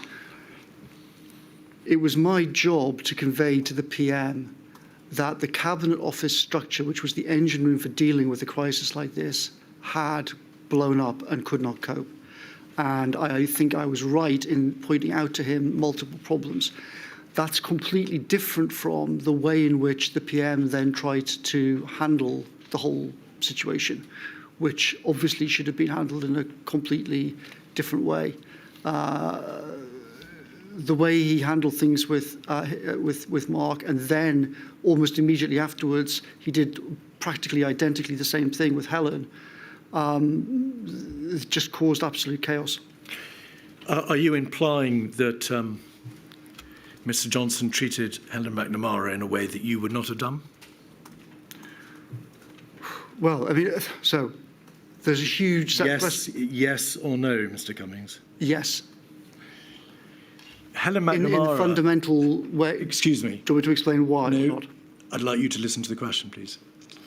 Helen McNamara and Martin Reynolds produced a report which identified toxic cultural problems in Number 10, people talking over junior women, sexist macho culture, and they describe a pretty unpleasant working atmosphere in Number 10. Had you contributed to that toxic atmosphere, Mr. Cummings? I contributed to, so certainly the atmosphere was toxic in all sorts of ways. I contributed to it in the sense of I'd said that the system's broken, a lot of the people need to be removed and it needs to be rebuilt. This was extremely unpopular this was very popular with some officials. It was extremely unpopular with other officials, in particular Martin. There was, though, I would stress, a lot of support. You know, a lot of very good officials had seen the collapse of the Cabinet Office up close. There was a lot of support for my view, which was that it needed fundamental root and branch change. My question was, had you contributed to that toxic atmosphere? Is your answer yes? No, my answer is not yes. If you're trying to suggest that an overall the way that you characterise it, no, I think that explaining to the PM and others directly, these are the problems. We can't carry on like this. Crucial people need to be removed. Here's what's wrong with it. Here's how we rebuild it. Did that contribute to bad relations? Undoubtedly, yes, with some people, but it was necessary and justified. Did you treat individuals in Downing Street with offence and misogyny, Mr. Cummings? Certainly not. Could we have 283369, please, an extract from Mr. Johnson's Fight Back WhatsApp group? Page 37. Just to pick up the thread of the chronology, if you could scroll in on the top of the page.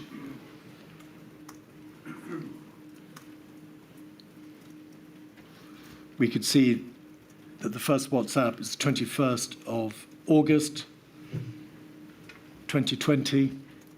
Mr. Johnson says the mail has fucked up remnants of my Scottish break, so back in checkers and in a thoroughly homicidal mood. We need a plan for the Department of Education, PermSec, better ministers, reform. There is then some communication between him and Mr. Kane and you at the bottom of the page. And then over the page, please, to page 38.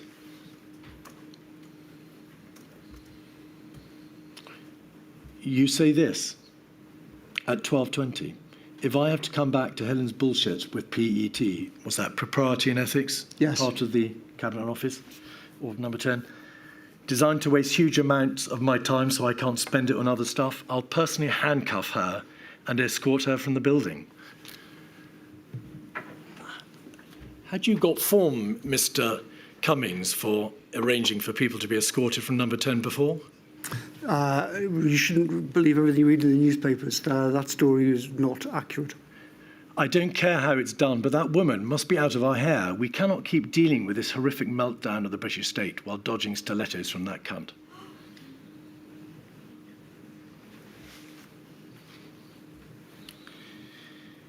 Page 10 of 283282.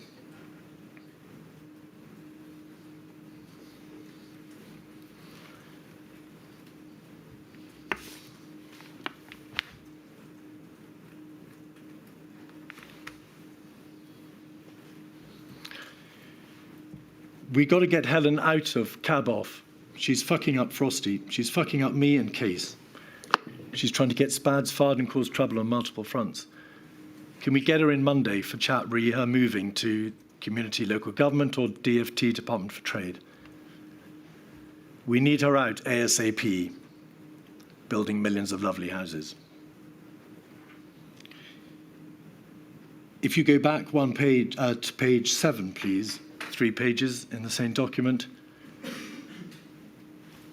we will see a way in which you speak of a professional scientist who gave his time and considerable amounts of energy to SAGE, Professor Neil Ferguson. A third of the way down, we should get someone to hammer Ferguson.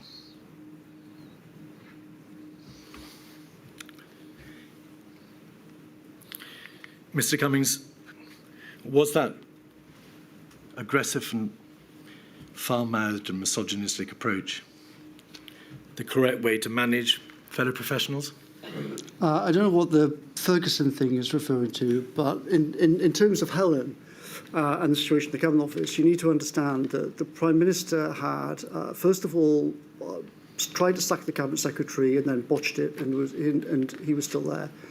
Then he'd said to everyone that he wanted Helen to be removed as well, and that he'd lost confidence in Helen. The new Cabinet Secretary had said that he wanted to have the authority to change both the PPS and choose his deputy, i.e. Helen. The Prime Minister had then trolleyed back on this as well. So we were in this absolutely nightmare situation where the PM had made clear that he didn't have confidence in either of the 2 senior officials, had said to people he was going to remove them, then he didn't remove them for week after week. This led to an absolutely nightmare situation. Now, my language about Helen is, the language is obviously appalling, and actually I got on well with Helen at a personal level, but 1,000 times worse than my bad language is the underlying issue at stake, that we had a Cabinet Office system that had completely melted, and the Prime Minister had half begun the process of changing the senior management and then stopped. So me and other people were desperately trying to build a new system with a new Cabinet Secretary over this period in order to get ready for September. And then suddenly we were getting dragged out of meetings on things like test and trace and vaccines to be told that we had to deal with Cabinet Office HR issues and legal questions regarding judicial reviews and jolly on morn. This is, I mean, Kafkaesque nightmare doesn't even begin to explain it. So I apologise for my language towards Helen, but 1,000 times worse than my language was the underlying insanity of the situation in number 10. When this morning... Keith, I'm sorry to interrupt, but I think we have to take a 5 minute Yes, of break. course. So I'll be back at 25 to. All right. So it's not 5 minutes.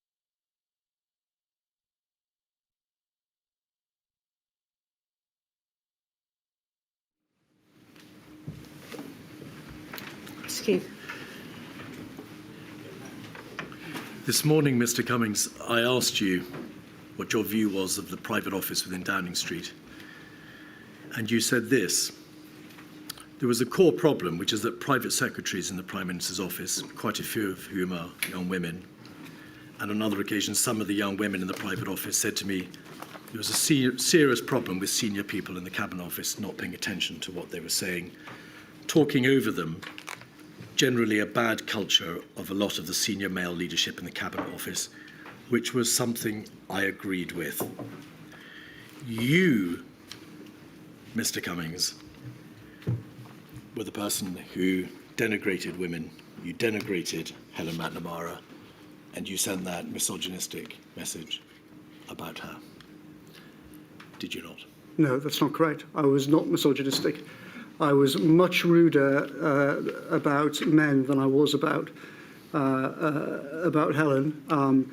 I agree that my language is deplorable, but as you can see for yourself, I deployed the same or worse language about the Prime Minister, Secretary of State and other people.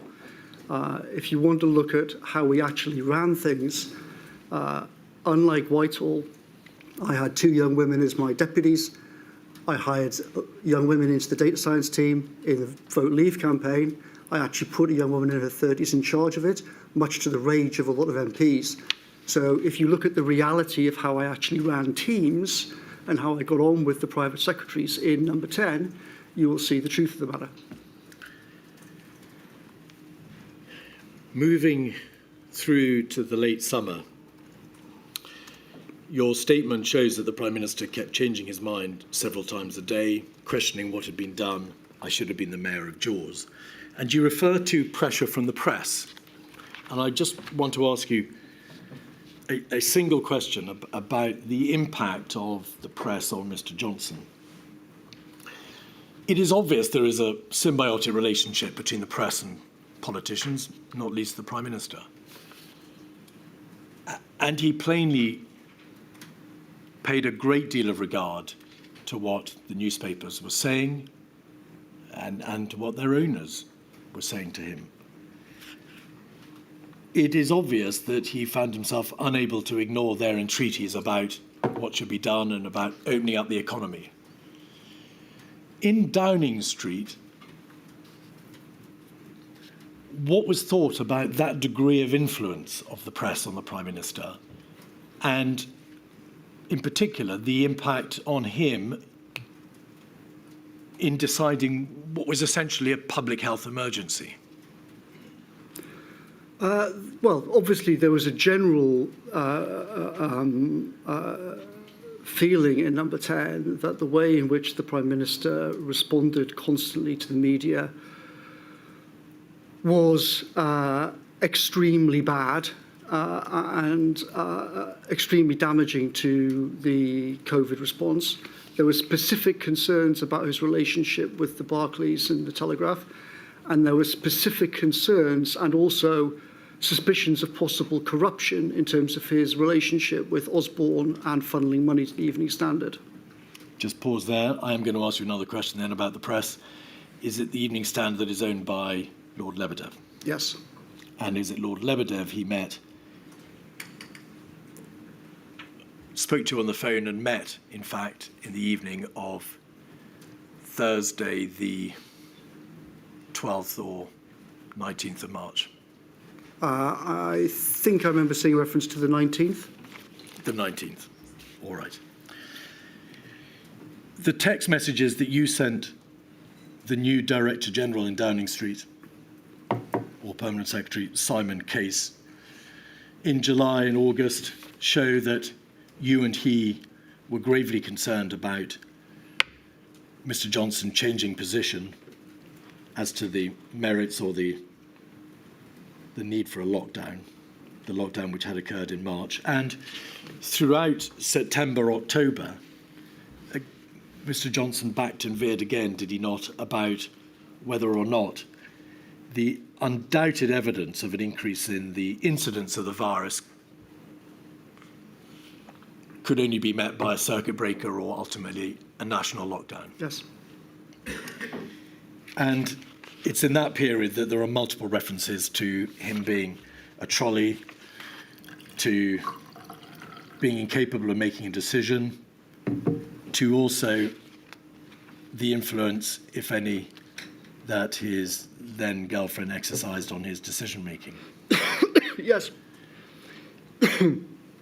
But the stage was reached, was it not, that everybody else in Downing Street took the view that a national lockdown was inevitable,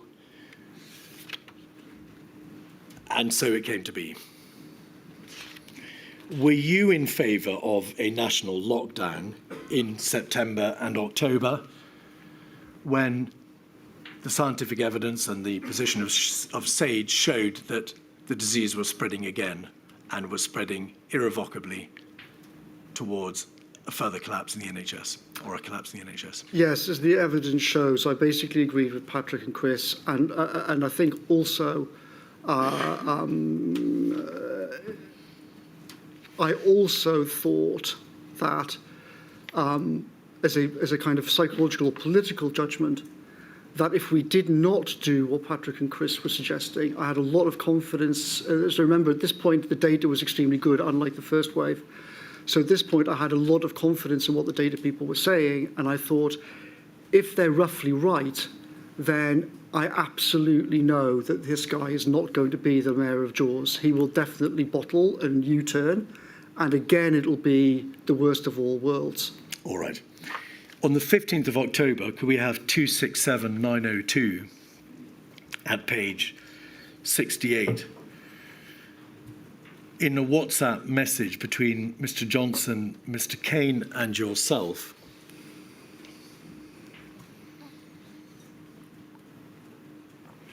(267-902), page 68.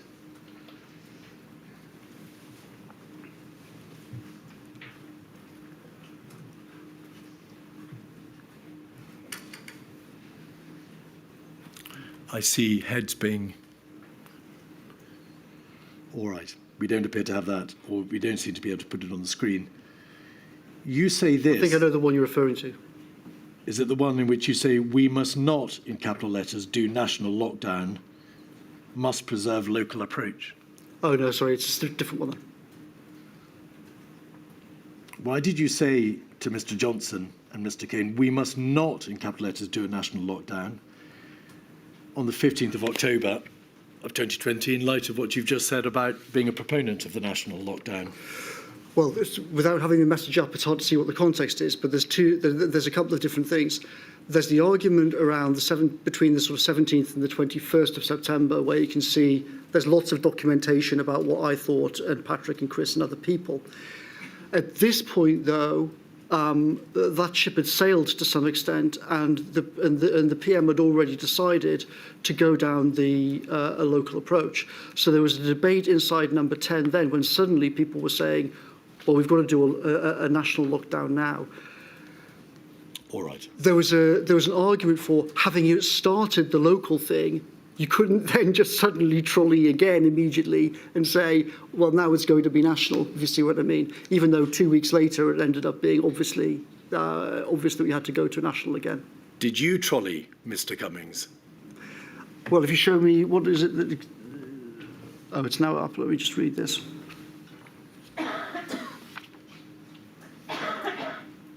Sorry, this doesn't have what you were referring to on. This isn't the one.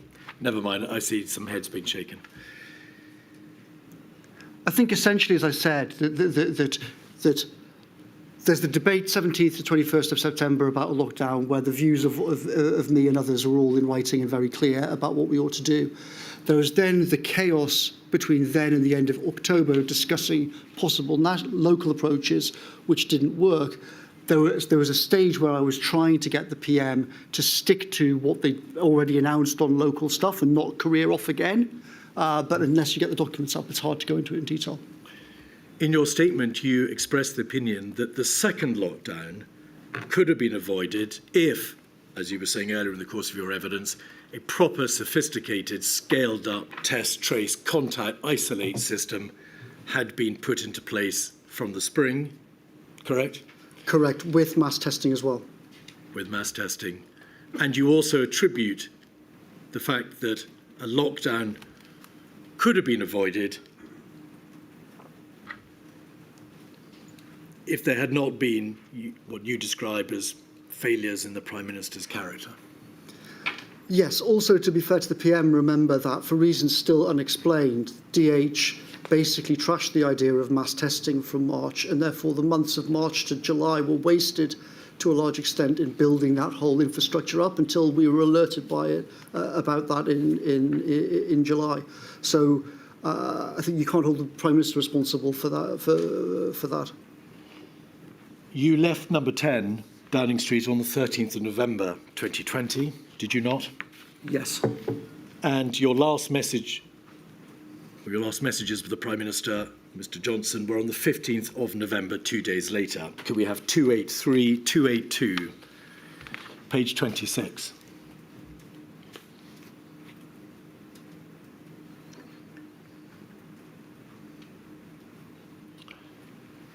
If you could scroll in, please. We can see Mr. Johnson said, you speak of briefings from Team Carey.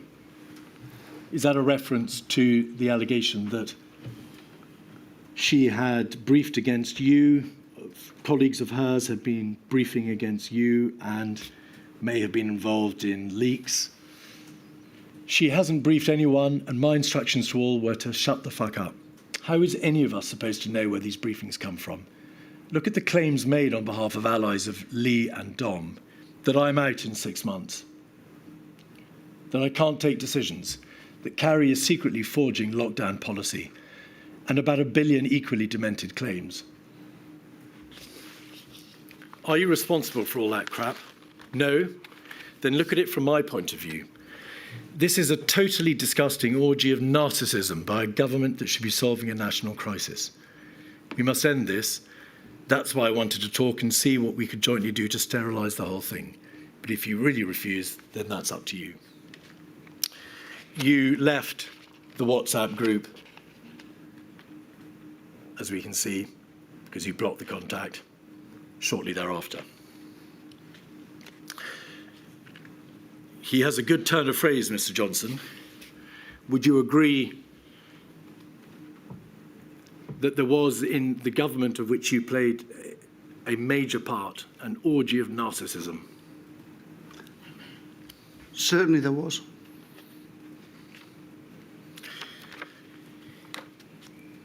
You run a blog, do you not? Yes.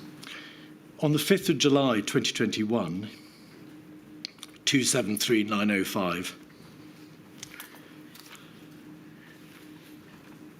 so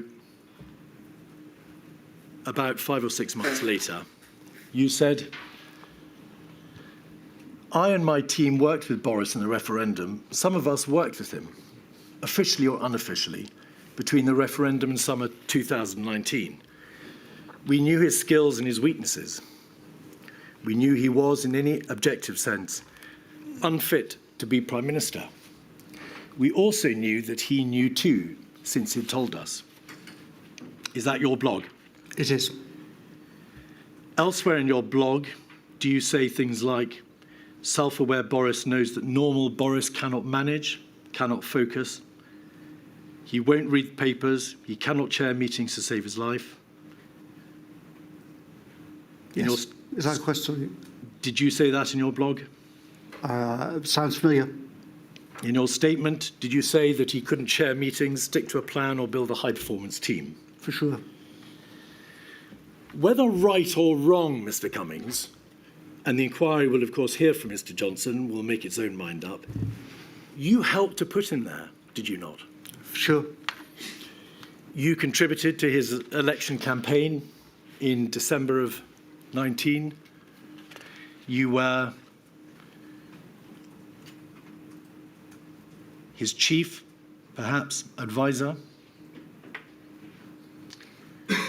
But even after that general election, in the early days of the administration in January 2020, as you subsequently told journalists, you said, we were having meetings in number 10. By the summer, either we'll all have gone from here, or we will be in the process of trying to get rid of him and get someone else in as Prime Minister. Did you say that? Yeah. So you helped to put into power and to sustain someone who was, in your view, and I emphasise it's your view, the inquiry's reached no view, somebody who was unfit to respond to the extraordinary difficult demands of a pandemic. Correct. Are you sorry? No, because I think that you have to, politics is about choices. And the choice that we had in summer 2019 was, do we allow the whole situation, this once-century constitutional crisis to continue, melt down, and possibly see Jeremy Corbyn as PM and a second referendum on Brexit, which we thought would be catastrophic for the country and for democracy and for faith in democracy, or to roll the dice on Boris and to try and control him and build a team around him that could control him. And that was we didn't take that choice lightly. We considered in summer 19 an alternative of staying out of it. But we thought the combination of second referendum and Corbyn was so bad that we should roll the dice. Perhaps in deference to your support, he supported you when the Barnard Castle affair exploded in Easter 2020, did he not? Yes. For health and security reasons, you drove from London to Durham over the weekend of the 27th to the 29th of March at the height of the lockdown with your wife and child, correct? It's the 27th of Friday, yes. I don't know when you drove, but it was over the weekend, the 27th to the 29th. It was the night of that Friday, the day that the PM got COVID. In your statement, you say that the Prime Minister knew that you had moved your family out of London, but his WhatsApp messages, 226 225, page 22, are adamant that you never told him that you'd gone to Durham during the lockdown, and he only discovered when the stories started to come in.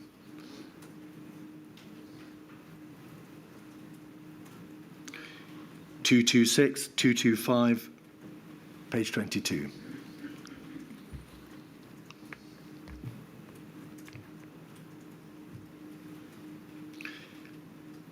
Whether or not you told him, on the 12th of April, you drove 25 miles to Barnard Castle to test your eyesight. Yes? Did you drive to Barnard Castle? Are you asking about the whole thing or just about the 12th? I want to ask you about Barnard Castle on the 12th of April. Yes, Did you drive there? Yes. Did you take your wife and your child in that car? Yes. Why did you need them in the car to be able to drive to test your eyesight? Because, well, as I explained to MPs a couple of years ago... No, just tell us, please. Oh, I am. So in the days up until the 12th, of course, the PM was increasingly sick. I was getting messages from Lee Kane and others about the diabolical situation. Why did you... Excuse me. Sorry, you asked me to answer the question, so I'm answering the question. Why did you take your wife and child in that car to enable you to test your eyesight? As I was saying, I was asked to go down, to drive back down to London because of the terrible situation with the government. I had intended to go the day before on Saturday, but I was too ill to do so. On the 12th, I thought, right, I'll drive down the road, drive back, see how I feel, and if I feel okay, then I'll drive back the next day. Back to London, I mean. Why did you have to have your wife and child in the car to assist you to drive down the road? Well, obviously, I didn't have to have them in the car. That day, the 12th of April, was it your wife's birthday? It was. Was it Easter Sunday? I think so. You recognise, of course, that confidence in the United Kingdom government's handling of the epidemic collapsed after that matter came to light and after your press conference in the Rose Garden. I think, so it was certainly a disaster, the whole handling of the situation, but there were other factors involved with it all as well. Testing and PPE and many other things were all going haywire at the time. Do you accept that your behaviour, whether a breach of the rules or not, caused immeasurable offence and additional pain to the bereaved? Well, I'd had to move my family out of the house. I'd had to call on police because of incidents at my house, which I discussed with the police and with the Prime Minister and with the Deputy Cabinet Secretary. So in terms of moving my family out of the house for security reasons, no, it was completely reasonable and agreed by everybody at the time to be reasonable. However, the 12th of April and the drive to Barnard Castle, about which you spoke at great length in that press conference, do you acknowledge it caused immeasurable offence and additional pain to the bereaved who were unable to see their own loved one die? Yes, I think the way that we handled it was an absolute car crash and a disaster, and did cause a lot of people pain. I'm not concerned with the handling, the aftermath of that event.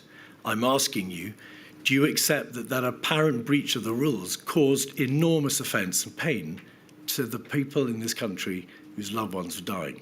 No, I think we're talking about two different things. I think the handling of it was a disaster and caused huge trouble and huge pain to a lot of people, and I very much regret and have already apologised for how badly Number 10 handled the whole thing. But in terms of my actual actions in going north and then coming back down, I acted entirely reasonably and legally and did not break any rules.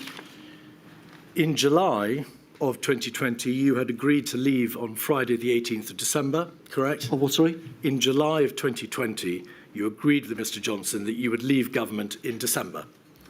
I wouldn't say exactly agreed, but I told him at the end of July that that was my intention, yes. By September, you describe your relations with him as knackered. Yes. On the 13th of November, with the country on the cusp of a devastating second wave, you left work for the weekend. You never returned, did you? So on the 30th of October, I think. On 13th of November, 2020, did you leave Yes. Downing Street and never return? Correct. And you left Downing Street under the control of a man whom you described yourself as unfit for office. Thank you. Mr. Weatherby. Thank you, my lady. Mr. Cummings, I'm going to ask you a very short number of questions on behalf of members of the COVID Bereaved Families for Justice UK. I have permission on 2 points. I'm just going to pick up really where Mr. Keith left off. And could we have 226258 at page 6, please?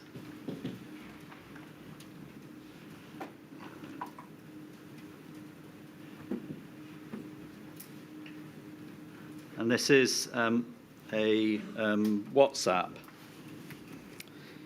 the number 10 WhatsApp group. I'm sure you're familiar with it. It's a 15th of October 2020, and it reads, "We should start an enforcement dashboard of COVID reporting.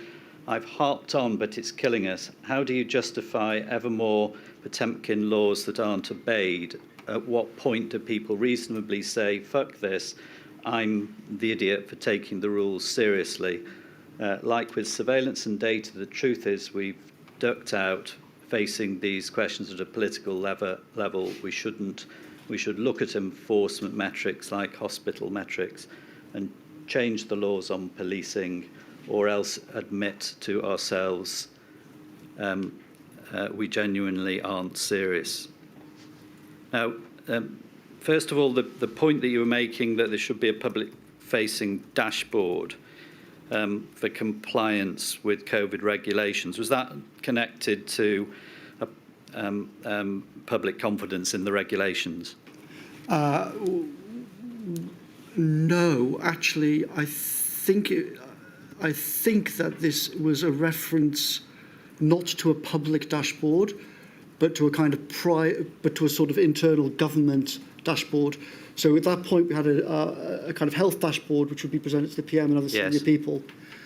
What I was suggesting was that added to that dashboard should be information on enforcement, so that we could get a much clearer picture of the true situation. Okay, so you could present data which would enhance public confidence in the regulations? No, so that we could actually understand honestly what was really happening on the subject of enforcement around the cabinet room table and get a grip of this situation, which frankly was just being very badly handled. Okay, so you then go on to refer to Potemkin laws, a word you've used a number of times. Yeah. Just to make it clear, Potemkin laws, you're there saying that they're effectively deceptive regulations. So They're there to convey something, but they don't actually do anything. That's what you're trying to convey, isn't it? Sort of. So the reason for this was that at this time there was a really fundamental problem, which was that on the one hand we were being told that compliance to various rules was not being followed at the level that we needed it to be. This was then generating in Whitehall a constant sort of ratchet to say, well, let's tighten up these rules in various ways to try and get compliance higher. But this was fundamentally misconceived in lots of ways, because the new rules which were constantly being suggested were aiming at, would have no effect on the people that were not complying. Do you see what I mean? So there was a sort of there was a sort of Potemkin process of people saying, well, compliance is bad, let's impose more laws, but these laws are not actually being enforced. But let me try and short-circuit this. By this point, you were putting forward the view that the regulations that were in place were not being obeyed, or they were unenforceable, or they were deceptive. Correct, and it was a bad combination to have this mix of rules that were not being enforced and not face that problem squarely, but then keep demanding more rules and more rules and more rules. Just finally on this point, when did you reach that view? Was that before or after your trip to Durham? Oh, long before. Well, I mean, we were discussing these enforcement issues, I think, from April. There was a constant problem in number 10 to try and figure out what was actually being enforced and what the police were doing, and this central question of how the police would interpret their role in enforcing things, because obviously sometimes they massively overreacted on certain things and arrested people when they shouldn't have done, etc., which was very bad. I'm not going to take this point any further. It's just, if that's so, you'd known that from the outset. That's a period of about 6 months where you're chief advisor to the PM. Yes, certainly for many months this problem was debated, and there were multiple meetings with the Home Secretary and the Home Office about this question about enforcement compliance and this problem of constantly increasing the number of laws but people not complying, and this actually undermining the whole regime. Second point, I want to go, 93325, please. This is another WhatsApp. It's a short point, and going back to the 14th of April. And this raises a point about transmission in hospitals. And just the first page just sets out who's on the WhatsApp group. And it seems to be people in your office and from the Department of Health. Yeah. And I think that the owner of the cell phone, so described as Matt Hancock, perhaps you can help us with that as we go along. And the message, page 2, short message, and it's from you. Surely we should be segregating hospitals between COVID-19 and non-COVID-19. Are there any good arguments against this? How else will we stop the spread in hospitals? And then the reply is, welcome back. We're doing this within hospitals and with the Nightingale. Worth asking whether it's enough. First of all, am I right? That's Mr. Hancock. I mean, the inquiry has these WhatsApps from somewhere. Well, that's my understanding, and we'll be corrected if I'm wrong about that. But can you help us? What caused you to send this message at what was really quite a late stage by this point, 3 weeks after lockdown? This was actually the day after I returned to work on the 13th, and I'd had a lot of people say to me that they were obviously extremely worried about the situation in hospitals and in care homes, that there still weren't enough tests, obviously, to go around at this point. I think some officials had pointed out to me that in some countries they were segregating the patients to try and keep them separate and protect people who didn't have COVID. Okay. I think I was basically just suggesting, why aren't we doing this, particularly given how few tests we had. I don't want to close down your answer, but perhaps we could do it a bit shorter in the answers. You've been to Durham and Barnard Castle, and this is your first day back at work. Second day, yeah. Second day back at work.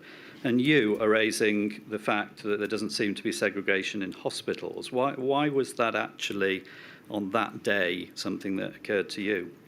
I mean, I can't remember now, to be honest. I mean, on any day around this time, I would have literally like 100 issues like this that I would deal with. Were you reassured by the answer, welcome back, we're doing this within hospitals and with the Nightingale? Or did you think that, given this was such a major issue, that you should investigate further? I did investigate further. I spoke to Chris Whitty and Patrick about it at some point in the next few days. Yeah. They reiterated their concerns about this and testing in care homes too. And were you satisfied with that response? Did you think that Mr. Hancock and team were actually doing what they should be doing in terms of segregation in hospitals? So, no, I mean, as you can see from the whole stream of messages, in general, I wasn't. At this time in April, everyone around the Cabinet table knew that we had to probe and keep asking repeated questions. Final point on this is that the context of this really is the 19th of March, isn't it? That you would know that the 19th of March, the decision was taken to move 30,000 patients out of hospitals, many of them into care homes. Yes. And here we are 3 or 4 weeks later, and you're still raising points about segregation in hospital and isolation. Correct.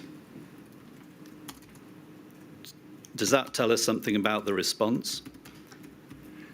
Yes, I mean, I think that and lots of the other messages which the council has been showing regarding messages between me and other people in Number 10 in April. Officials were like literally shouting at me about this subject. Private office officials were rightly raising concerns about care homes. I think I said earlier on, an excellent official, Alexandra Burns, raised this issue repeatedly. Thank you. Thank you, my lady. And rightly. Thank you, Mr. Weatherby. Mr. Freeman, I think you're going next.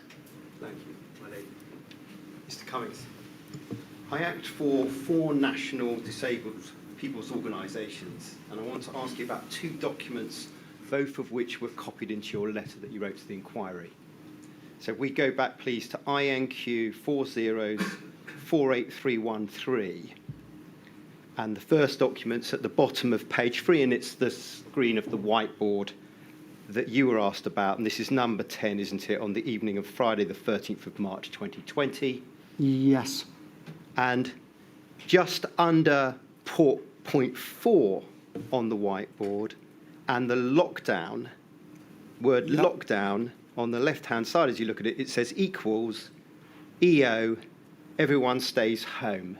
Yes. You see that? And then there are words in brackets just under that, quote, who looks after the people who can't survive alone, question mark, question mark. Yes. You see that?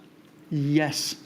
So we've heard what you said to Mr. Keith about the vulnerable and at-risk groups, that there were effectively no plans or any plans even to get a plan. But can you explain what conclusions were reached at the meeting on the 13th of March, and as the whiteboard was used in meetings across the weekend, as to who was going to look after those people, or simply how they were going to be supported? So I wrote, this was obviously a kind of, sort of stream of consciousness scribbling on the Friday night at late-ish, 8-ish or something. I wrote that down because it just seemed like such an obvious question, and we had not had a satisfactory answer in number 10.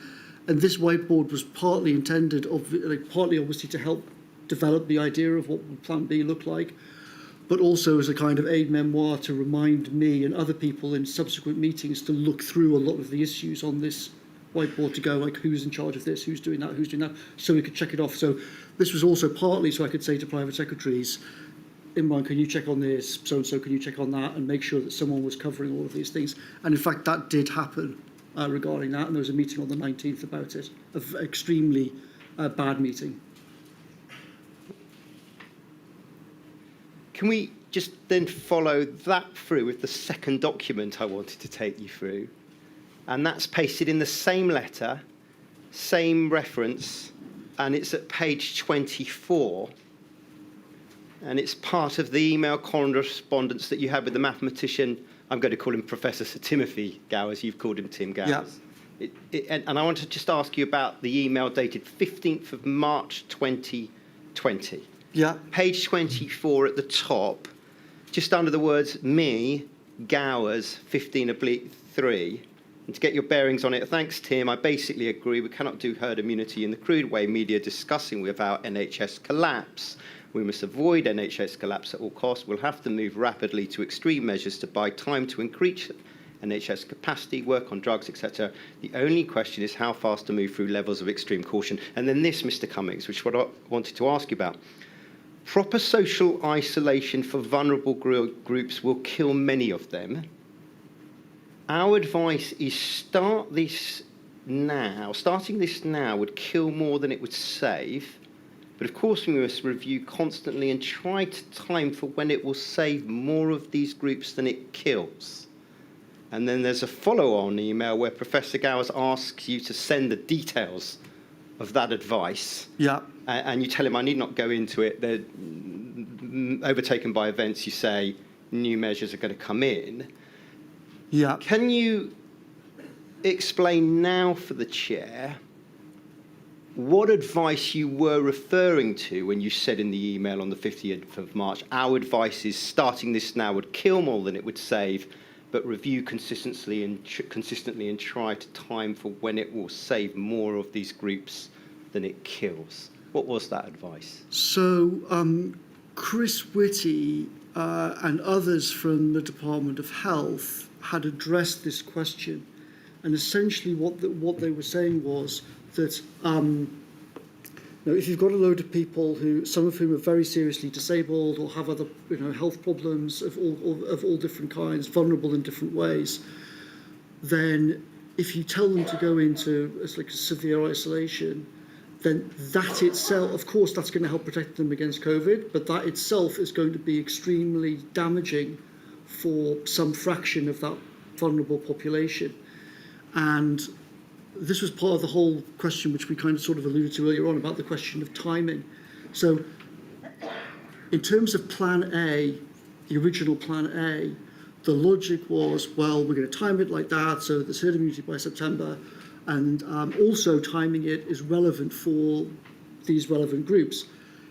If you do it now, say 1st of March hypothetically, then you would be saving very few of them from COVID because COVID was not, as the people thought it then, very prevalent. Do you see what I mean? Whereas if you nominally timed it for sort of 8 weeks later, say, as people were thinking about at the time, then they would be much more protected from COVID. So it was like what Chris Whitty's point was, and other people's point was there is this question of balancing the trade-off in time. If you go earlier, you save fewer people from COVID by definition because there's less COVID around, but you kill more people by putting them into isolation in various ways.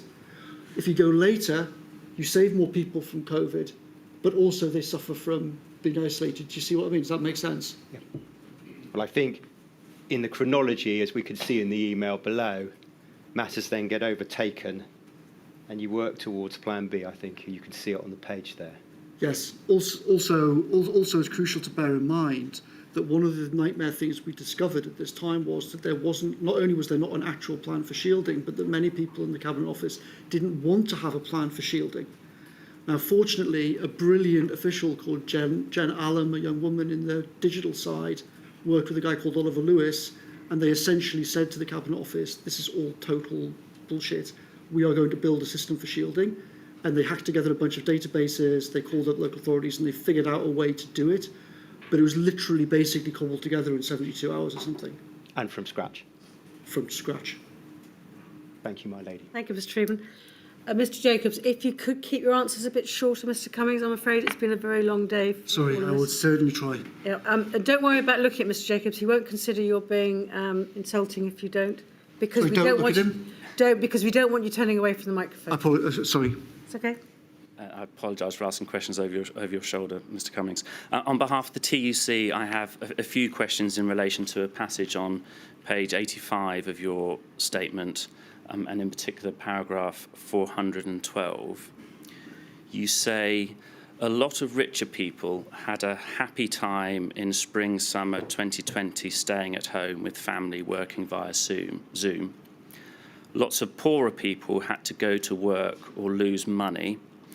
There was resistance to thinking about how to compensate people for staying at home when they were told they had to. In relation to your observation that lots of poorer people had to go to work or lose money, are you referring, Mr. Cummings, to the many in lower paid occupations who continue to attend work throughout 2020, transport workers, those working in supermarkets, in food processing plants and so on. Exactly, yes. And are you referring to the problem that many attending work on low income, if they have to self-isolate, may be in a financially precarious position? Exactly.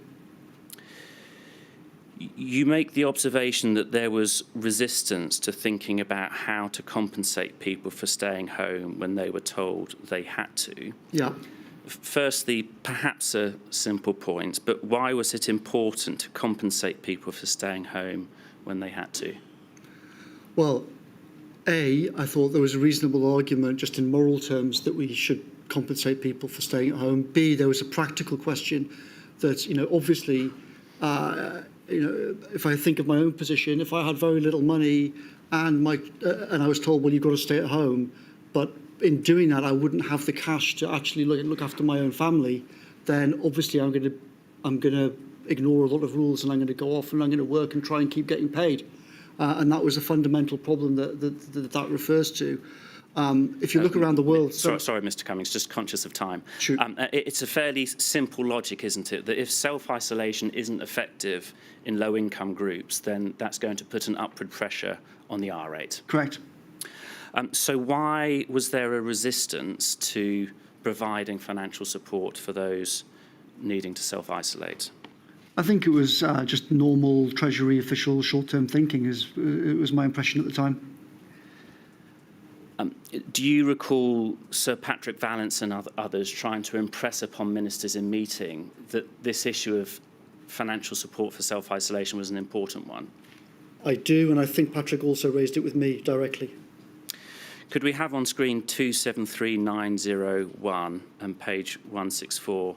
And this is an entry, Mr Cummings, from Sir Patrick Vallance's diary or daily note, which you may have seen put to Mr Kane this morning.